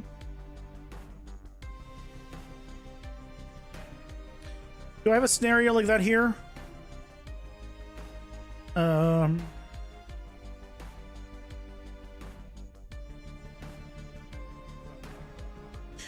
I mean, not specifically.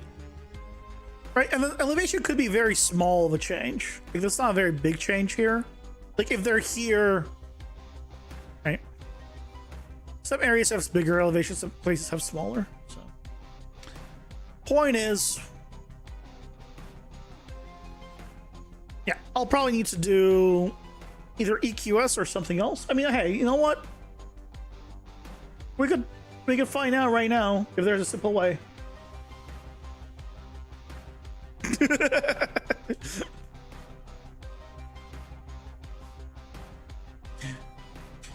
Is there a way to tell how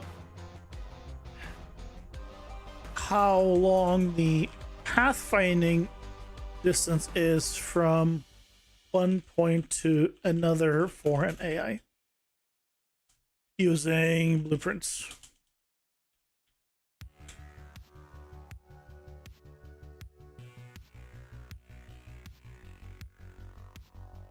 Yeah, that's what I'm thinking as well, Leo. There's probably a way for it to have a cost somewhere that shows me.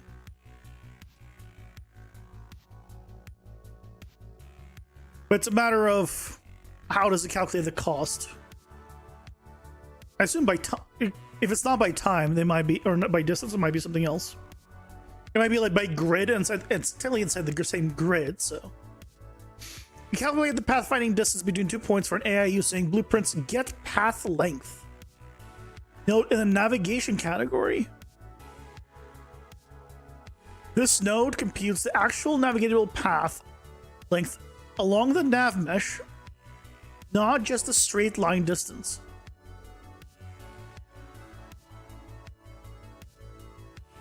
AI controller get path length.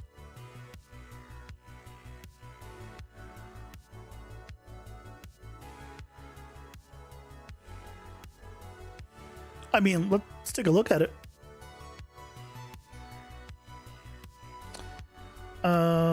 I want to do.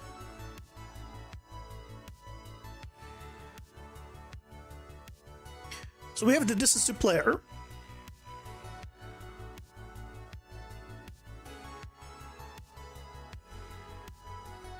Right. Wait, this is get distance to player, and then it checks to convert to let's comment this. Convert to placeholder enemy.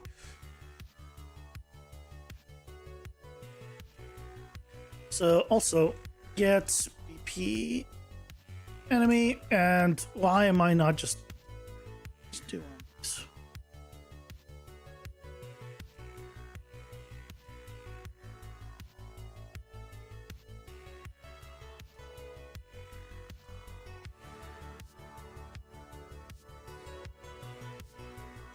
Let's do one of those. Let's clean this up a little.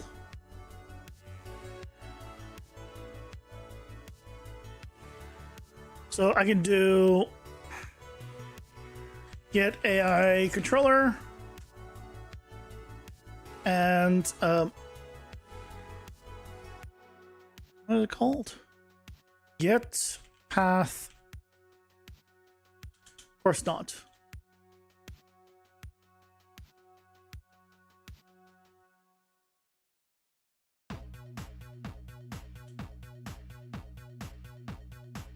There's no such thing as path length. Damn it.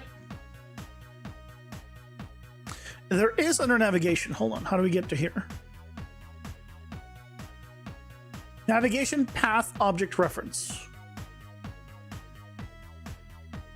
Get.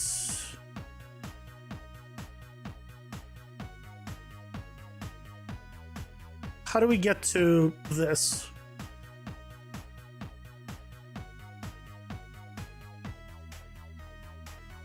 Do I have the get horizontal dot product distance? Well, I don't want the distance. I want the path. Yeah, I have distance. I don't need distance. I have distance. I need specifically to use navigation.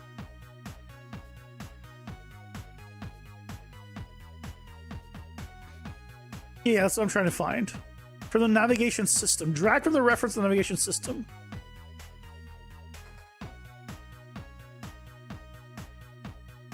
How do we get to the navigation?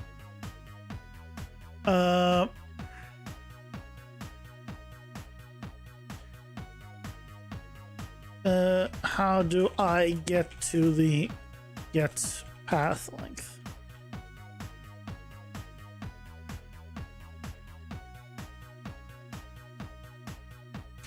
From AI controller to that.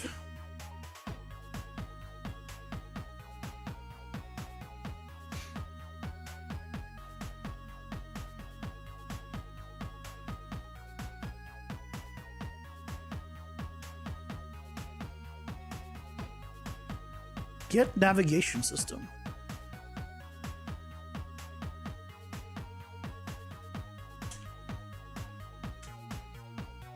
Oh.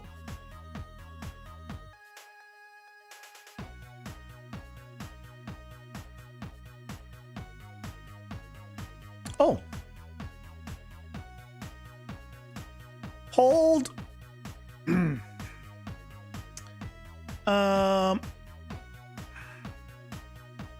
Path start. Path end.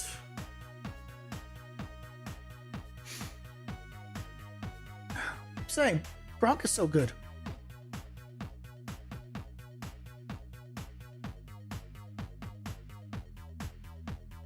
Also, I just saw your message in the Discord, Leo. Pizza should only be eaten one of two ways, either fresh or homemade. Homemade is fresh. So really, pizza should only be eaten one way. Fresh.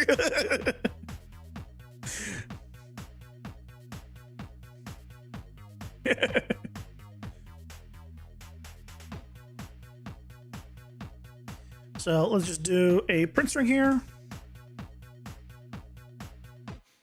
just to make sure that it works. Let's go to our testing level.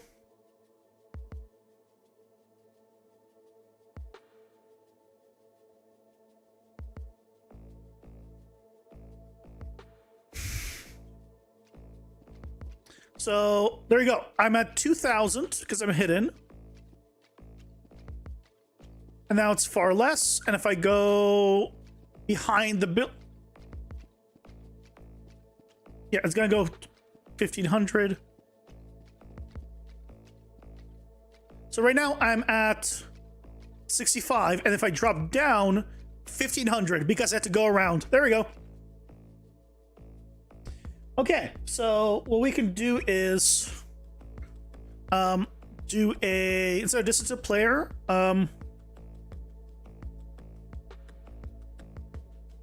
I can instead of that, I could just use the pathfinding distance.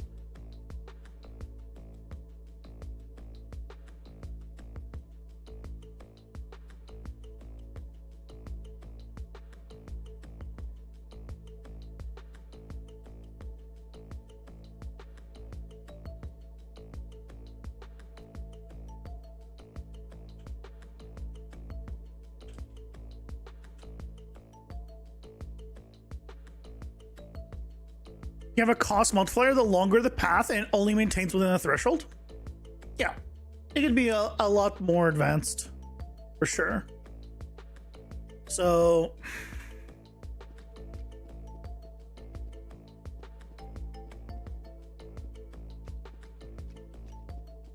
he basically loses sight of me immediately because the pathfinding distance was too high.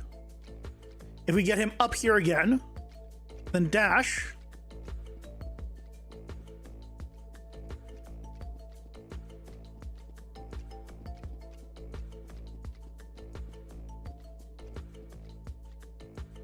Right, we are able to actually lose him basically, because even though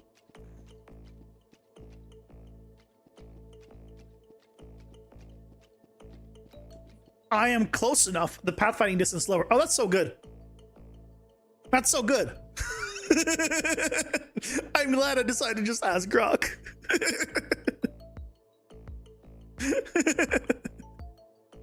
So theoretically now, if we go to the hub and try it out. Oh. Ads are here. Pausing for ads. We'll try it out after the ads.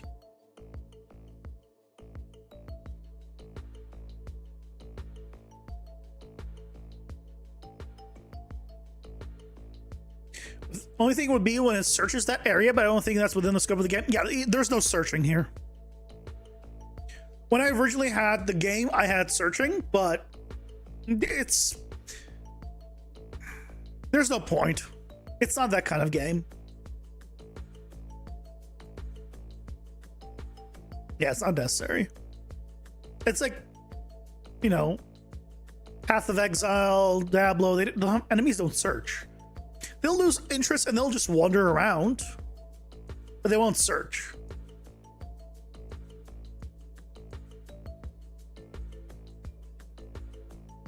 Yeah, if it was a stealth game, not only would searching be mandatory, but also I would be using perception at that point. But this is not even using AI perception.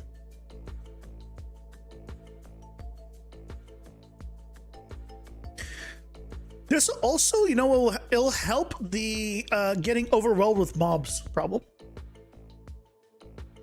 Yeah, they want a wonder function. Yeah, they're wonderful. So they do have a wonder function. Absolutely. When they idle, they walk around their area. So it's a random spot based off where they stopped. So instead of picking a new spot where they can just end up going somewhere entirely far away, it is just around the area where their original spot was. So if they're chasing me and then they lose interest, that is their new spot, and then they will walk around, you know, an area around there, but they'll never like end up somehow across the map. they'll be still in that general area.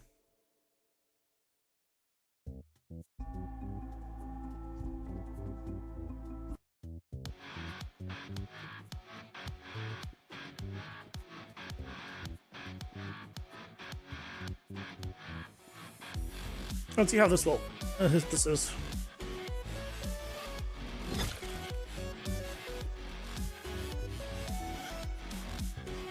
Oh.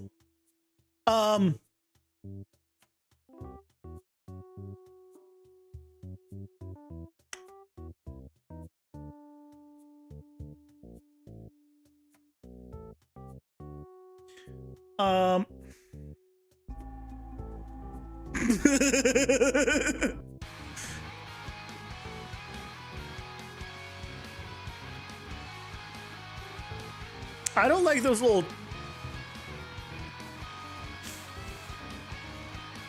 how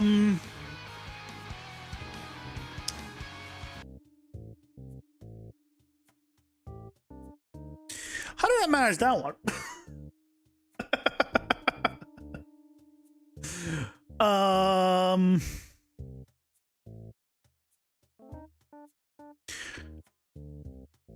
Oh, I see. I see. We need to keep this as a variable, though. That needs to be still a variable. We very much still need that. Pathfinding distance there.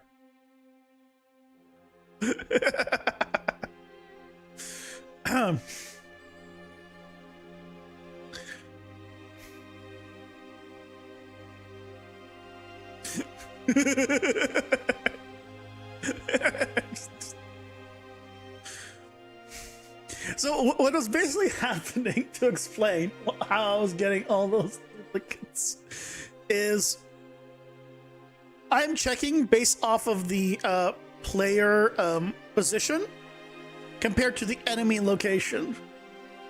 If I am too far away, then the enemy turns off basically into just a dummy actor, and when I come back closer, then it becomes the enemy again. But I basically set it to be a pathfinding distance to turn into the actor. So it turned into the actor, but it didn't disappear. And then the actor immediately was like, oh, but you're in range of the actor, so I'm immediately gonna spawn a new one. And a new one. And a new one. And a new one.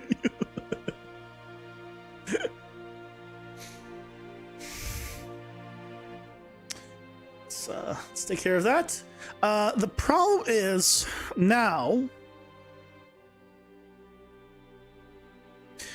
I need to freaking go to all the state trees and update every single one again. I really hope that we would get some state tree parent-child relationship stuff. I really want that so much. Because now I need to edit the check on every single one of these. I'm pretty sure. Let me check. It's the... I might not. Let me see if it's using a... There's a hierarchy, yeah. But... This check... yeah, see, it's checking right here. It's checking that the combat range or is basically within the my distance to player. But I also now need to check not only this check, I need to also check now that it's within the pathfinding distance.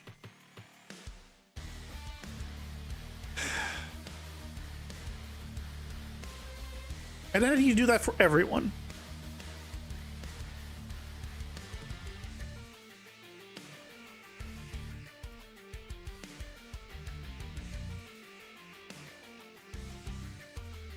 So when you do less or equal to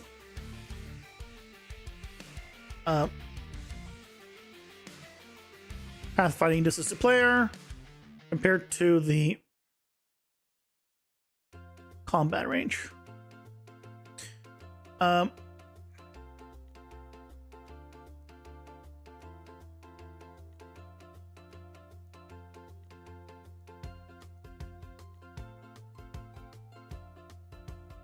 the problem is now this, it'll go to combat immediately because it'll fail here.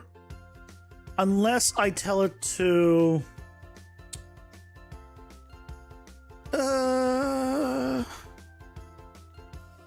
combat also needs to check that I'm within the range.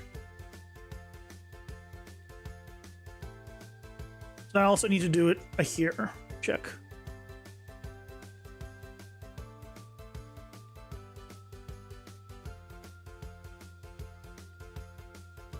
And now you do this for every single enemy.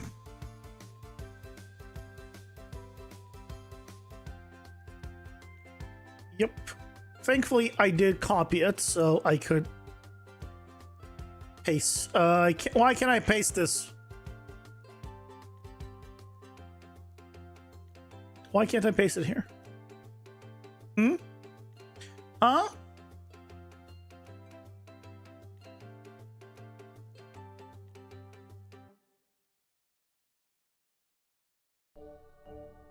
Copy.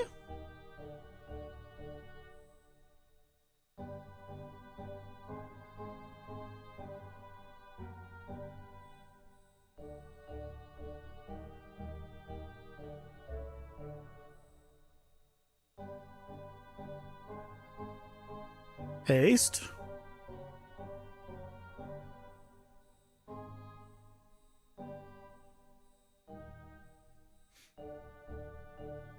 Waiting. What am I waiting for, Leo? What am I waiting for? I can't paste between...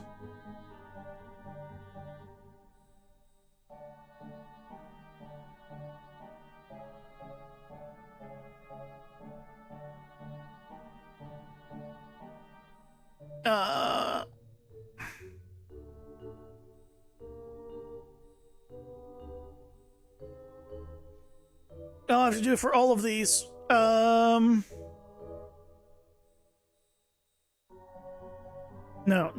I'm adding a new combat group.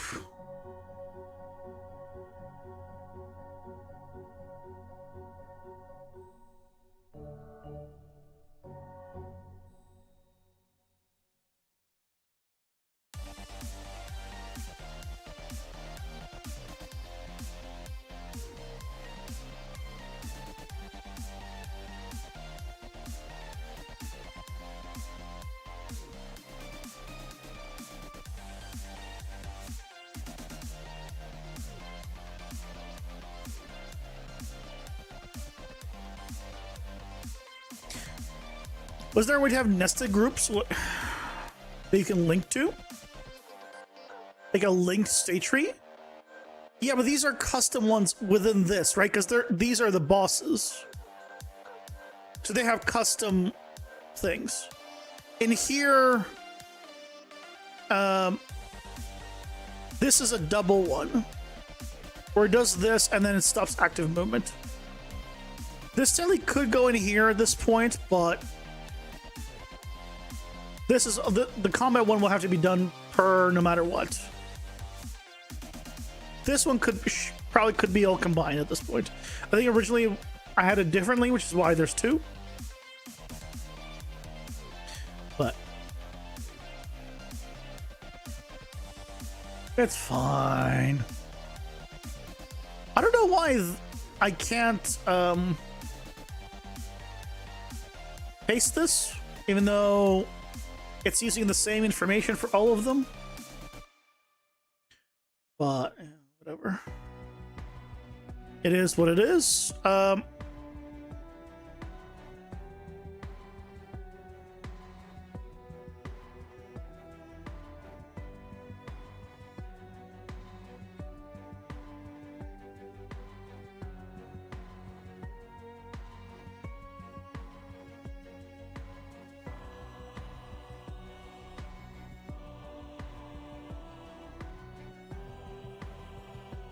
All right, all these combat ones absolutely need their own custom thing.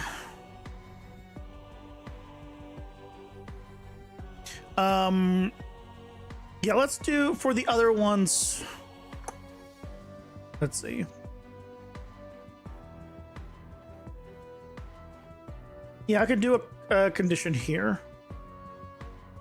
See, the thing is, there might be a situation where I don't want the condition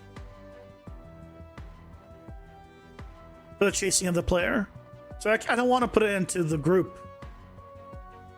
Because if there's a scenario where I don't want that to happen,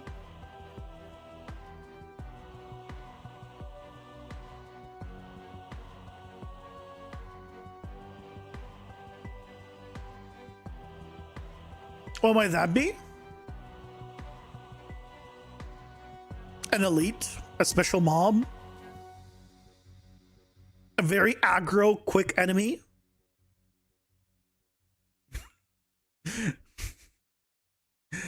Maybe I want to customize the distance specifically for the chase compared to something else per mob.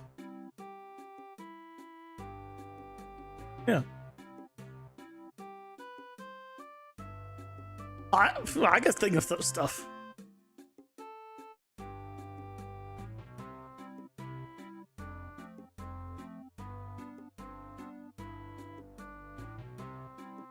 Bosses are not really going to run into this issue because their combat range is freaking insane.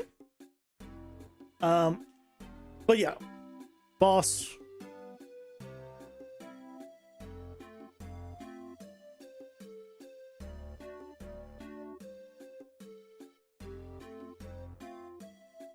Things like that.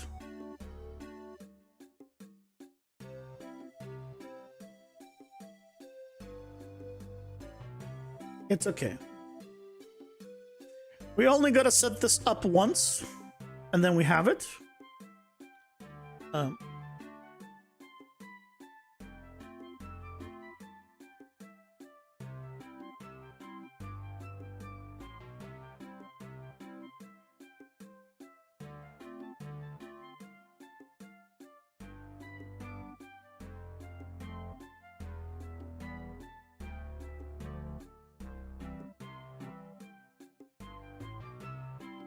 Check this get distance from player. Oh, get rid of that.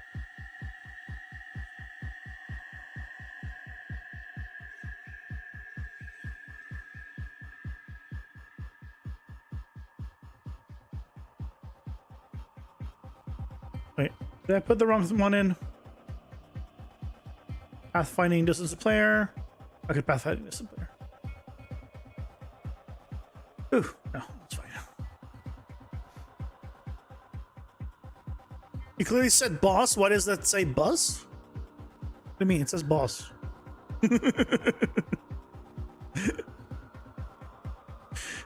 You said boss. What do you mean? Have you been drinking again? Can't we tell you that drinking, you gotta stop drinking, man? I think it's time to call it quits.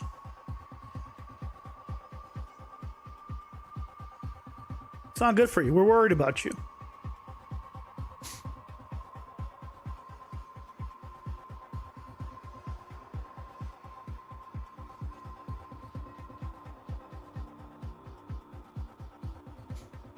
Message before that? Oh.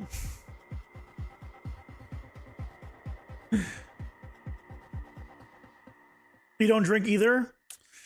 That's what a drunk would say. It's like water. Practically doesn't drink. Poor guy.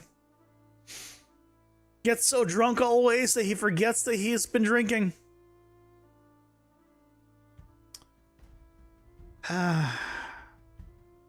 Sad reality to live in.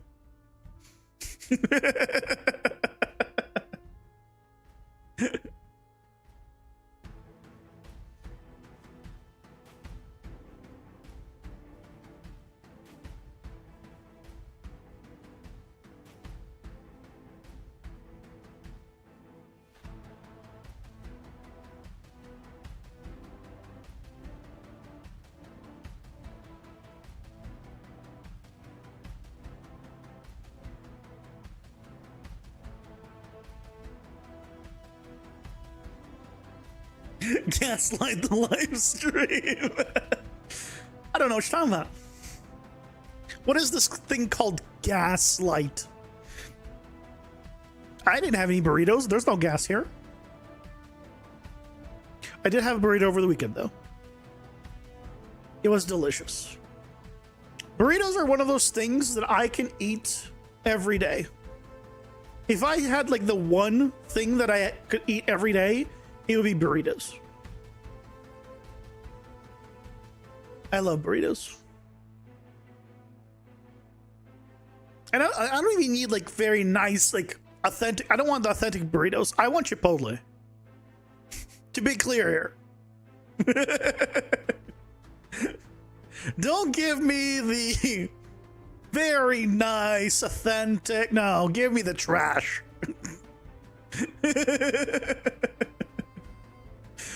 I just with better meat preferably, but otherwise give me the trash.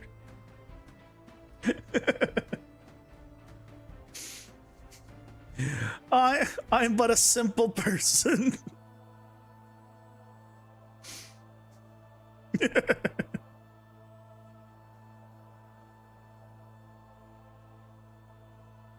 Tell us the different kinds of burritos there are. Do you mean you get the movie reference? Nope.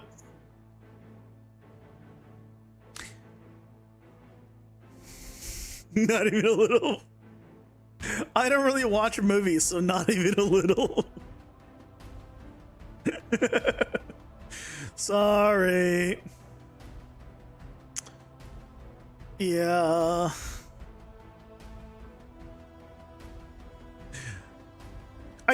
Occasionally I'm like, I want to watch a movie. I've been for some reason craving to watch Interstellar.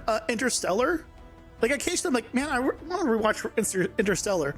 Not available anywhere that I can watch. And then I never do. And so there goes my like one movie that I ever want to watch. I don't mean like Interstellar is the only movie I want to watch, but like I want to watch so few movies that when I do, and I just can't find it anywhere because usually it's like, yeah, not something that's available on Amazon Prime, which is pretty much the only one I have.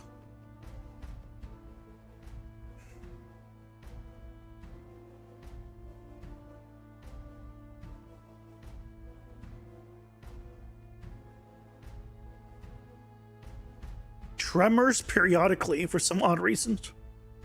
Is it about an earthquake? I imagine it's about an earthquake. Famous scene from the Forrest Gump where Bubba lists all the ways you can cook shrimp. I was thinking that it was from that movie. I don't think I've ever seen the full thing. I think I've only seen parts of it. I've definitely eaten at the restaurant. I grew up in San Francisco.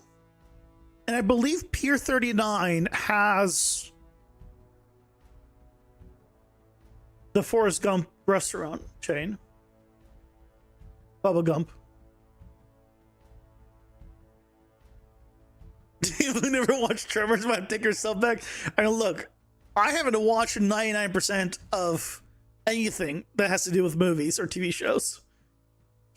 So if that's your criteria, yeah, I'm sorry for misleading you. Yeah.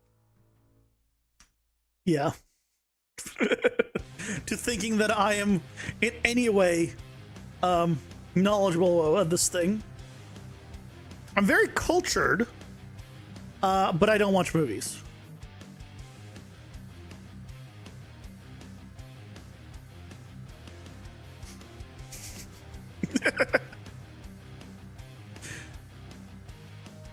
How many people are going to get that reference?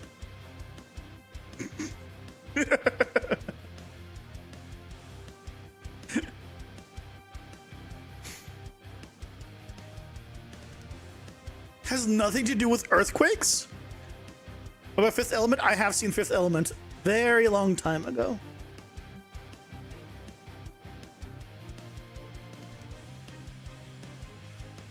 How the hell are you cultured if you never immerse yourself in the culture?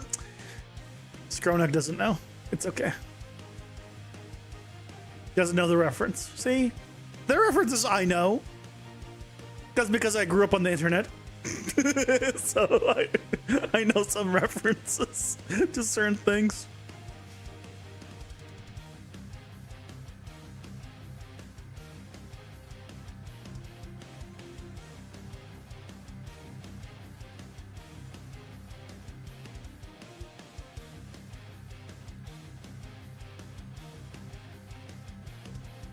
Here's another tentacle thing.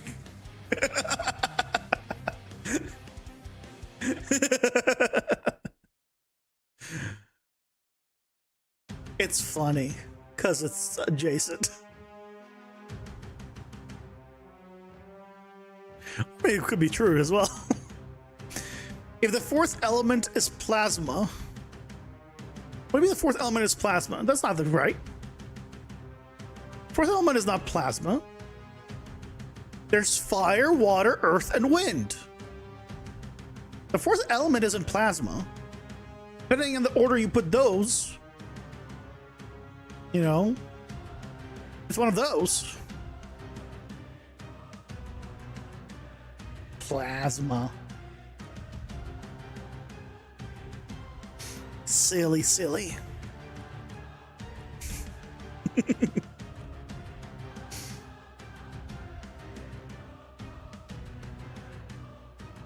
Your brain is cooked. You're thinking of states of matter.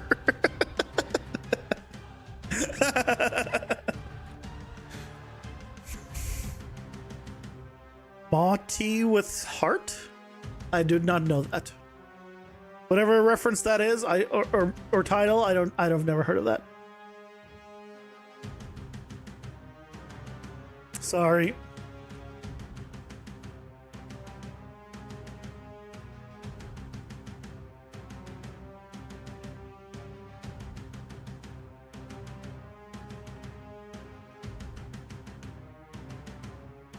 The best state of matter is Jello.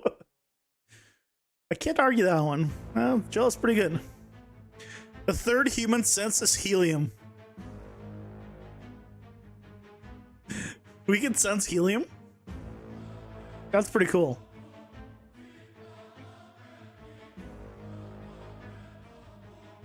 I wish I could sense helium. I mean, I probably just sense it all around me. There's probably helium all over the place, to be fair, so it probably wouldn't be very useful. Unless I can sense how much of it. But I would need to be able to not sense it as well.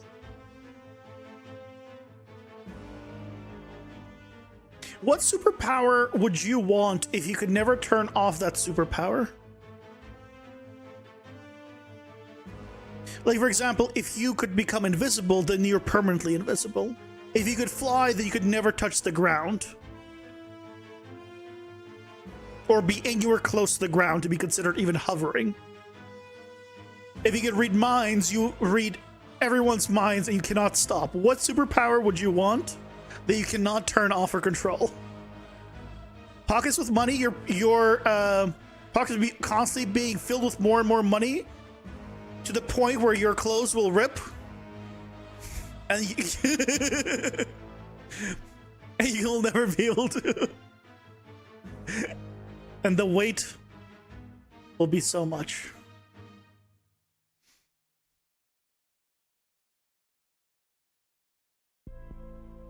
That's not terrible though. But it's like that's not a superpower. Your superpower is to put. Your superpower would be what? To have money appear in pockets. But then everyone has money appear in their pockets. You can't control it. The capacity to achieve what you desire?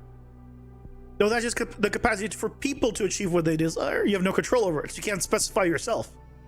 Whatever it is, you have no control over it. It's everyone and everything at all times.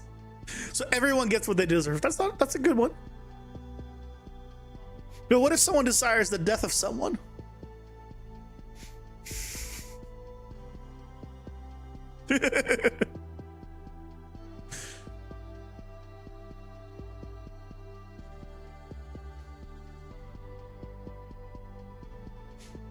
Whatever this power is, you have no control over it, and you can't turn it off. It's a runaway power. It gets counteracted by people that desire that person being alive.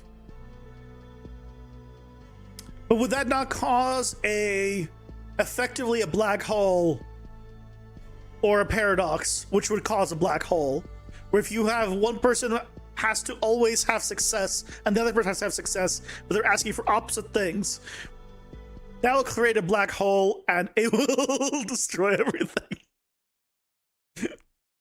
That's how I foresee this ending.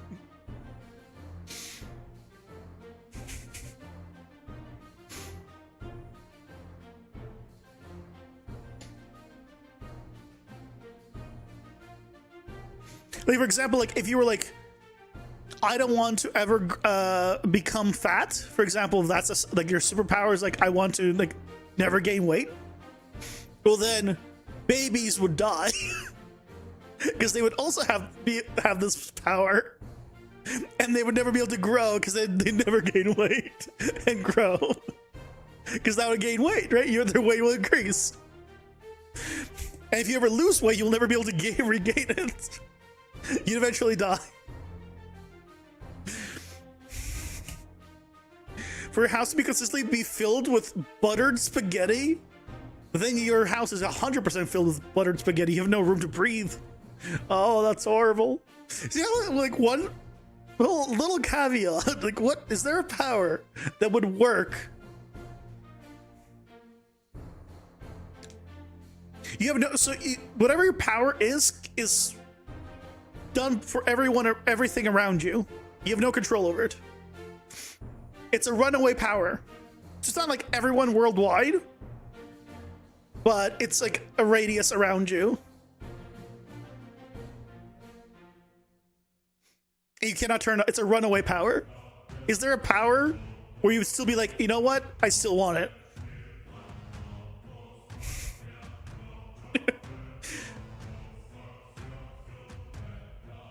Absolute luck.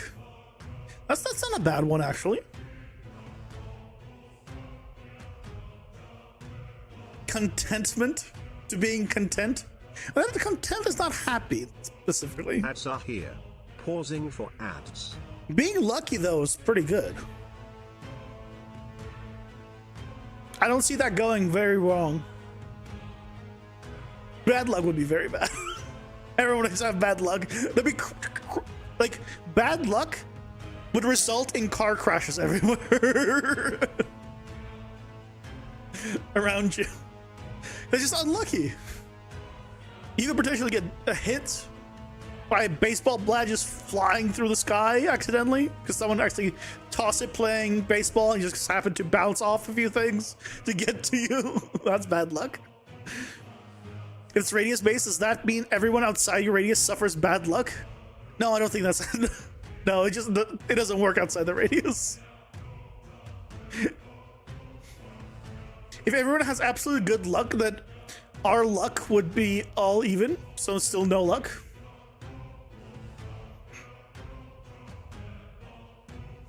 I mean, in a sense, yeah. This is the best thought experiment game of Genie.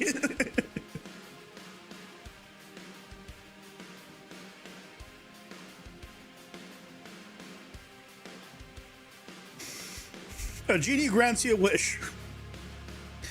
You have no control over your power, and it affects everyone in a radius around you. Let's say in a 10-mile radius. What power would you still want? By the way, I don't have a good answer either. It's just a random thought that I just had. Random smells every few minutes. Each person gets a new smell.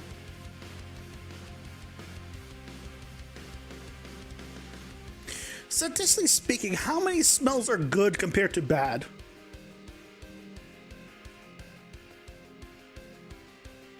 What are the chances at that point of you getting actual good smells? Because I know that if you're sleeping, there are a few smells that will just wake you up. Can't say immortality because that is quite literally a double-edged sword. And everyone in like a 10-mile radius would also be immortal.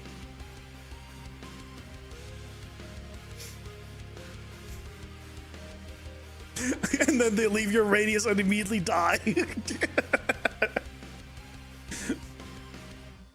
No, they wouldn't immediately die, but they stop being immortal.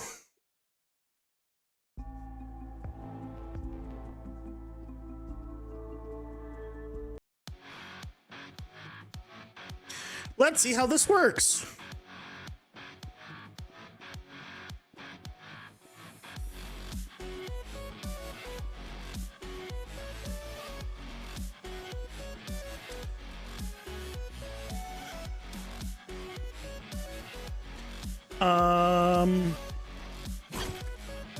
Okay, you weren't really moving very much.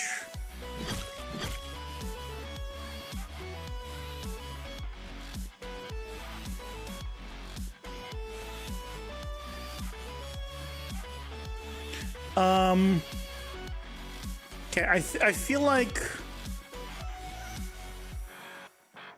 something's wrong.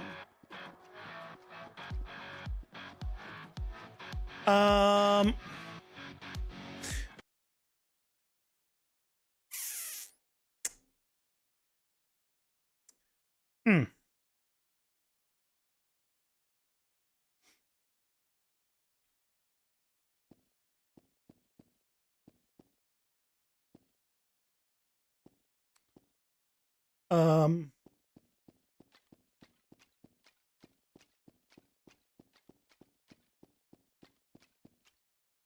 What?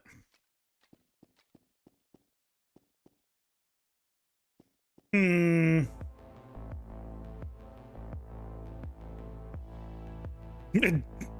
Is death a disease? I don't think it is. I think it's a result of something. I don't think death itself is a disease.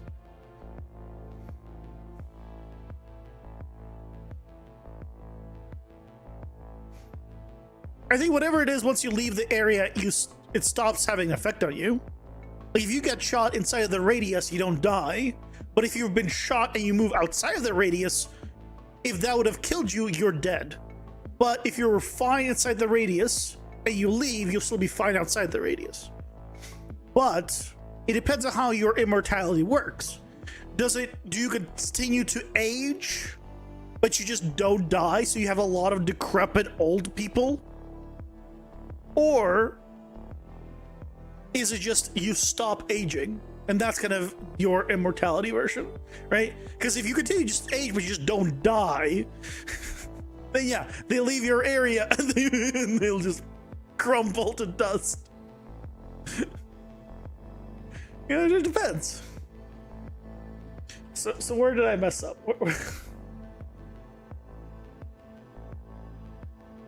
Where did I mess up? This is a player, if this is greater and less or equal to the combat range. Ah.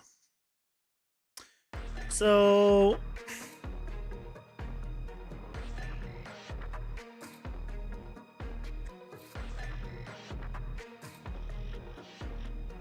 this is greater. So I want to have this be the idle range.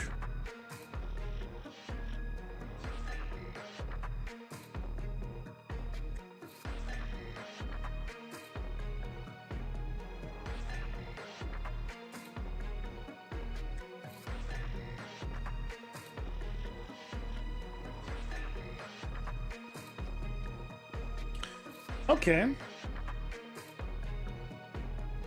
Potentially idle range. Okay, well, we gotta go through all of them again. How about the Wolverine healing? Wolverine is immortal, basically, right? Because he doesn't age.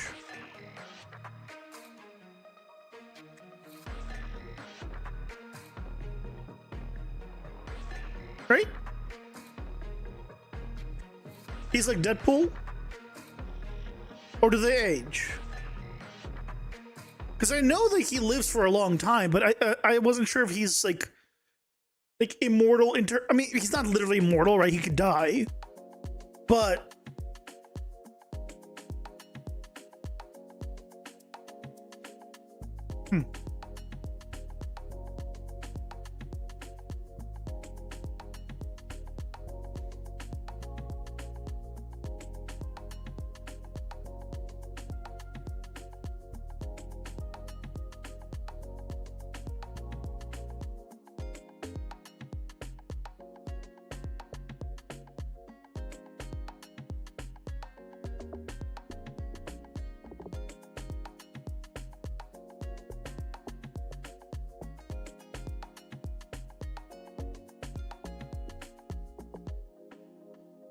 Imagine you get in a car crash or have your bones broken by some horrendous event, then have it snap back into place because of the healing factor. You're still feeling all that pain. Absolutely. Really slow aging.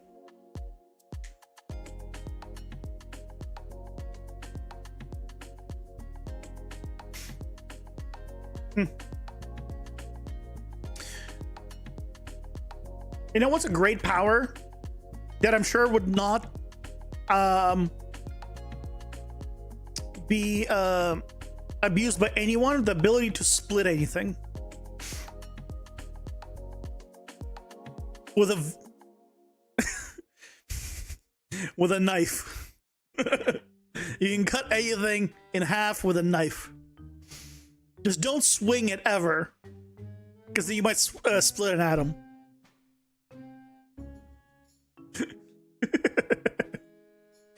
Totally would not be a problem, I'm sure.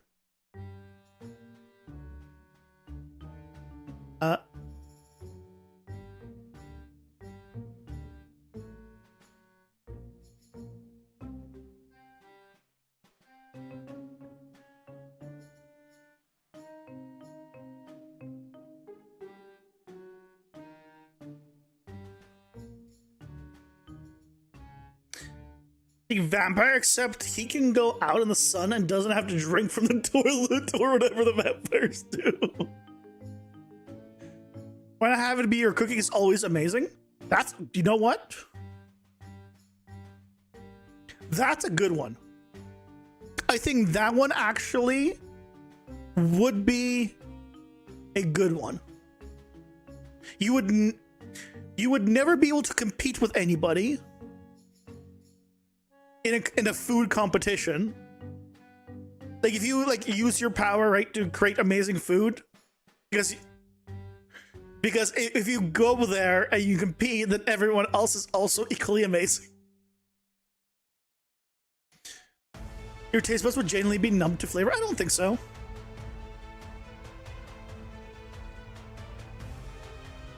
I don't think your taste bud would be dumbed from that.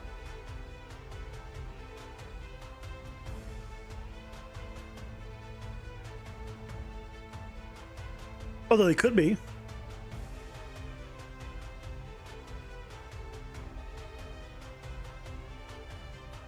I think a 5-star Pop-Tart or have a 5-star Hot Pocket. Well, here's the thing though. Your cooking is always amazing. It doesn't stop you from eating out. Well, no, you would not be able to eat out at a restaurant because then their foods also be amazing. You could still eat like a Hot Pocket or something like that as long as you don't cook it. If you want something shitty, you would need to buy some shitty pre-made frozen food or like cold food, and then you can have non-amazing food. Because it was like your cooking is amazing, right? And that goes in a radius. But for frozen food, that wouldn't affect it.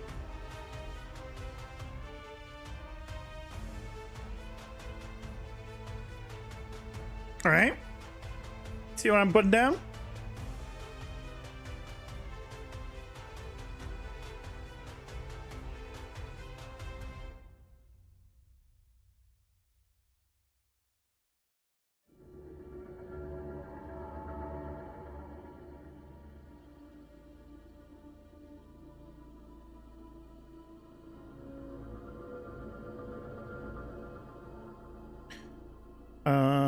$4,000. What's 4,000 on Oh, the goose gloom sting.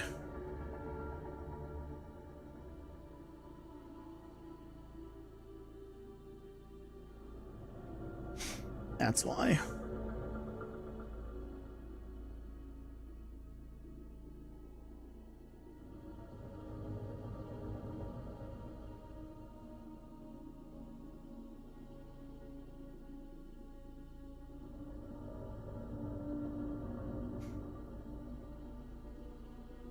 Have them cook it before a year. Oh yeah, you could ask somebody if you go to restaurants and have it be to go at a restaurant over 10 miles away. Yeah, that would work. You could totally. I think that's a good one. I think that's a good one. That's one that I might actually say, yeah, I'd want that one. Because you're good at cooking. That's all it is, right? It doesn't mean that you have to cook the same thing over and over. You can cook different dishes. You can do whatever you want. It's not like people who cook well get tired of cooking well, right?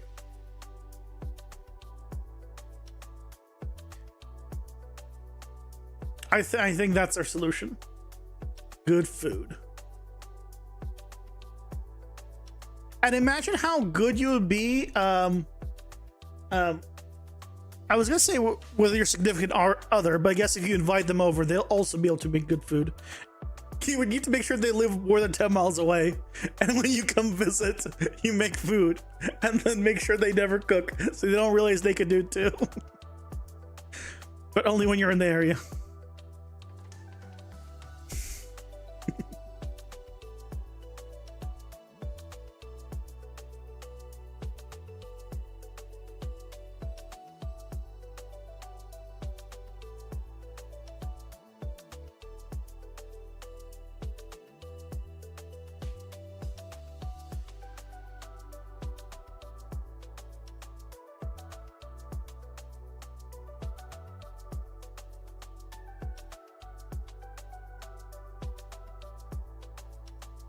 I think there's some things here that I probably you will need to change down the line for this value, but it's now custom per enemy, which is good. 3,000 on this one.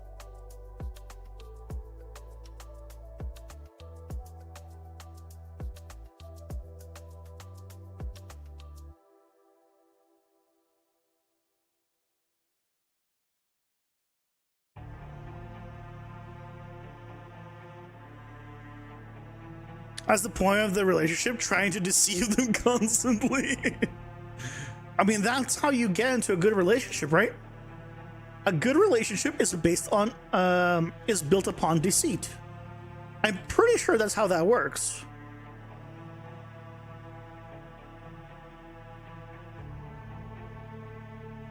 Last I checked, that's how it works.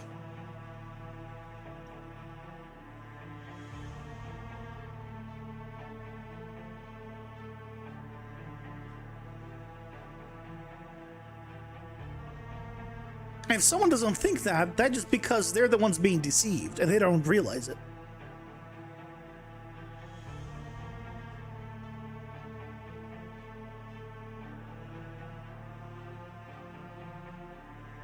And then I feel sorry for them.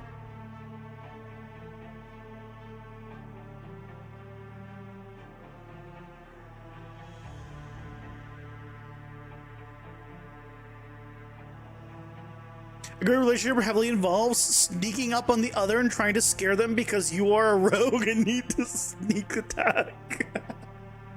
Exactly. Pretty sure it's actually not communicating at all. Oh, is that the trick? Ah. Was I misled? I was misled, wasn't I? You're right. As soon as I get into a relationship, I should just shut up and never speak. That is the simple solution. I'll just lose my voice.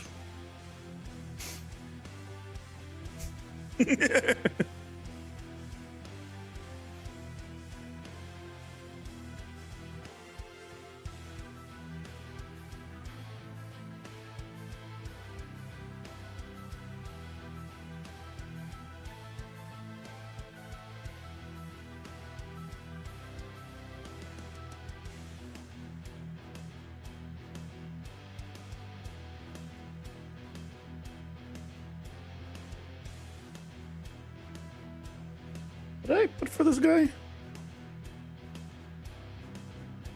Where's the 2000? That should not be 2000. There we go.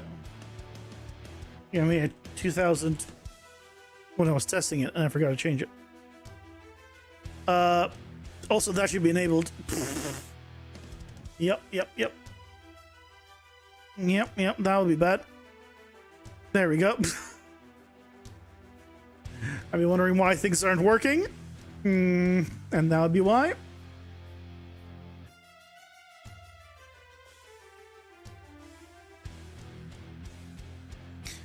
If you're a rogue, then you need to practice your backstab. True. Or if you're a wizard. I guess you need to set everything on fire, right? To practice your fireballs. Yeah, probably.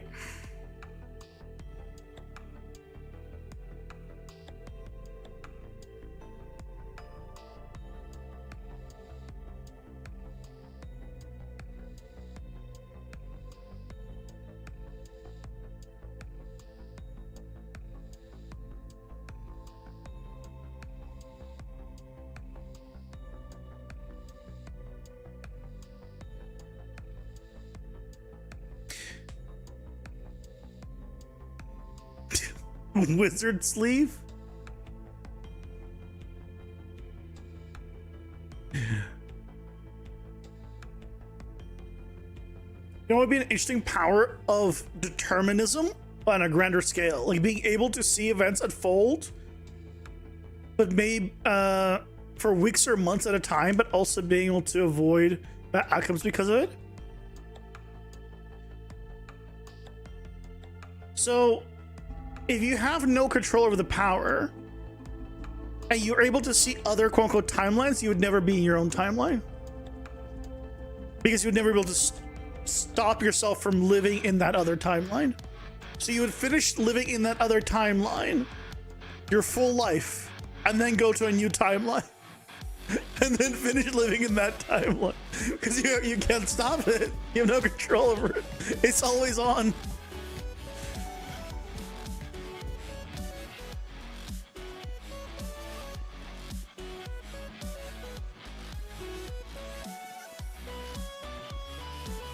There we go. These guys are working now. Excellent. That one got aggroed when it's supposed to. Fantastic. These guys are not aggroed on me, but if I come down here, these guys will be aggroed on me. Now these guys, yeah, they lost interest of me. Good. Oh, this is working so well.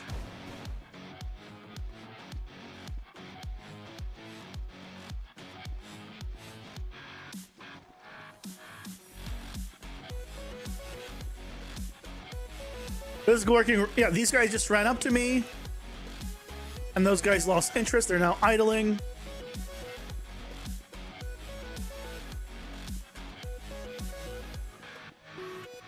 Are you not working?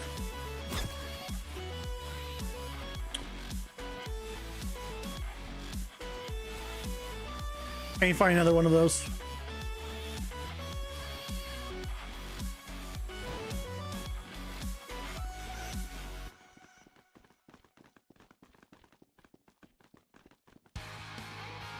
So I think there's some settings that I still need to adjust on these, but I think it's considerably better. Visions or thoughts? Yeah, but if you have no control over it, you might have them constantly or never. Is what I'm thinking.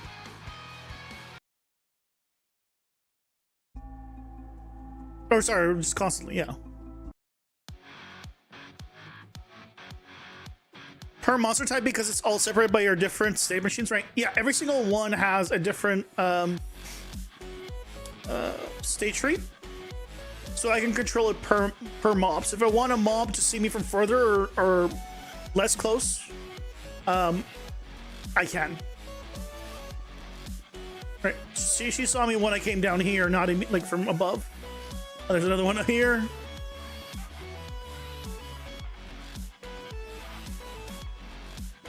Yep, when I came down there, they saw me, which is great.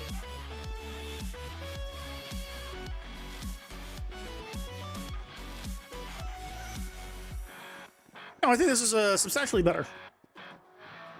I don't like that she's spawning by herself. Yep, these guys notice me because they can get to me. They just jumped after me? Really? They could do that? No, it's actually, seems like it's pretty good. I mean, obviously it needs work. It still needs to tweak some stuff. But, I don't know. I think overall, working relatively okay.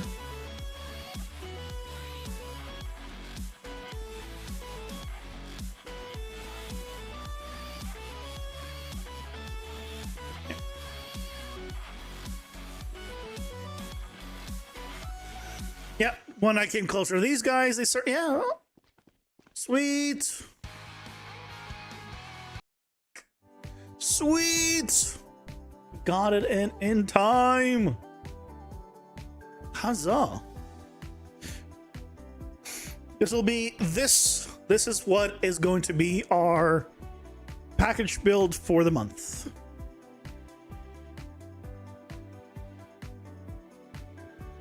They happen over fractions of a second, but you retain the information of them.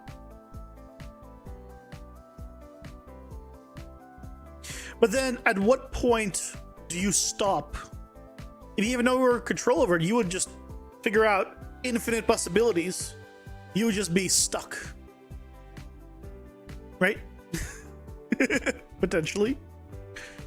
Because if you couldn't turn it off, you'd just always be seeing different versions of everything. You'd be stuck in the moment. Potentially. I don't know. It was a good thought experiment. It was a good thought experiment. I'm off tomorrow, which means I will record and edit the devlog tomorrow, which means I need to try to package this thing. Oh boy. But, you know, we fixed a bunch of stuff and set up a bunch of stuff, so I'm relatively happy with that. So we'll see how it goes. Oh, this is gonna be with the new with the main menu. I hope the package is all fine. Fingers crossed. But thank you guys so much for watching. I'll be back tomorrow at the usual time. And yeah, we got so much more to do in the game. So thank you guys so much for watching, and see you guys tomorrow. Take care. Bye bye.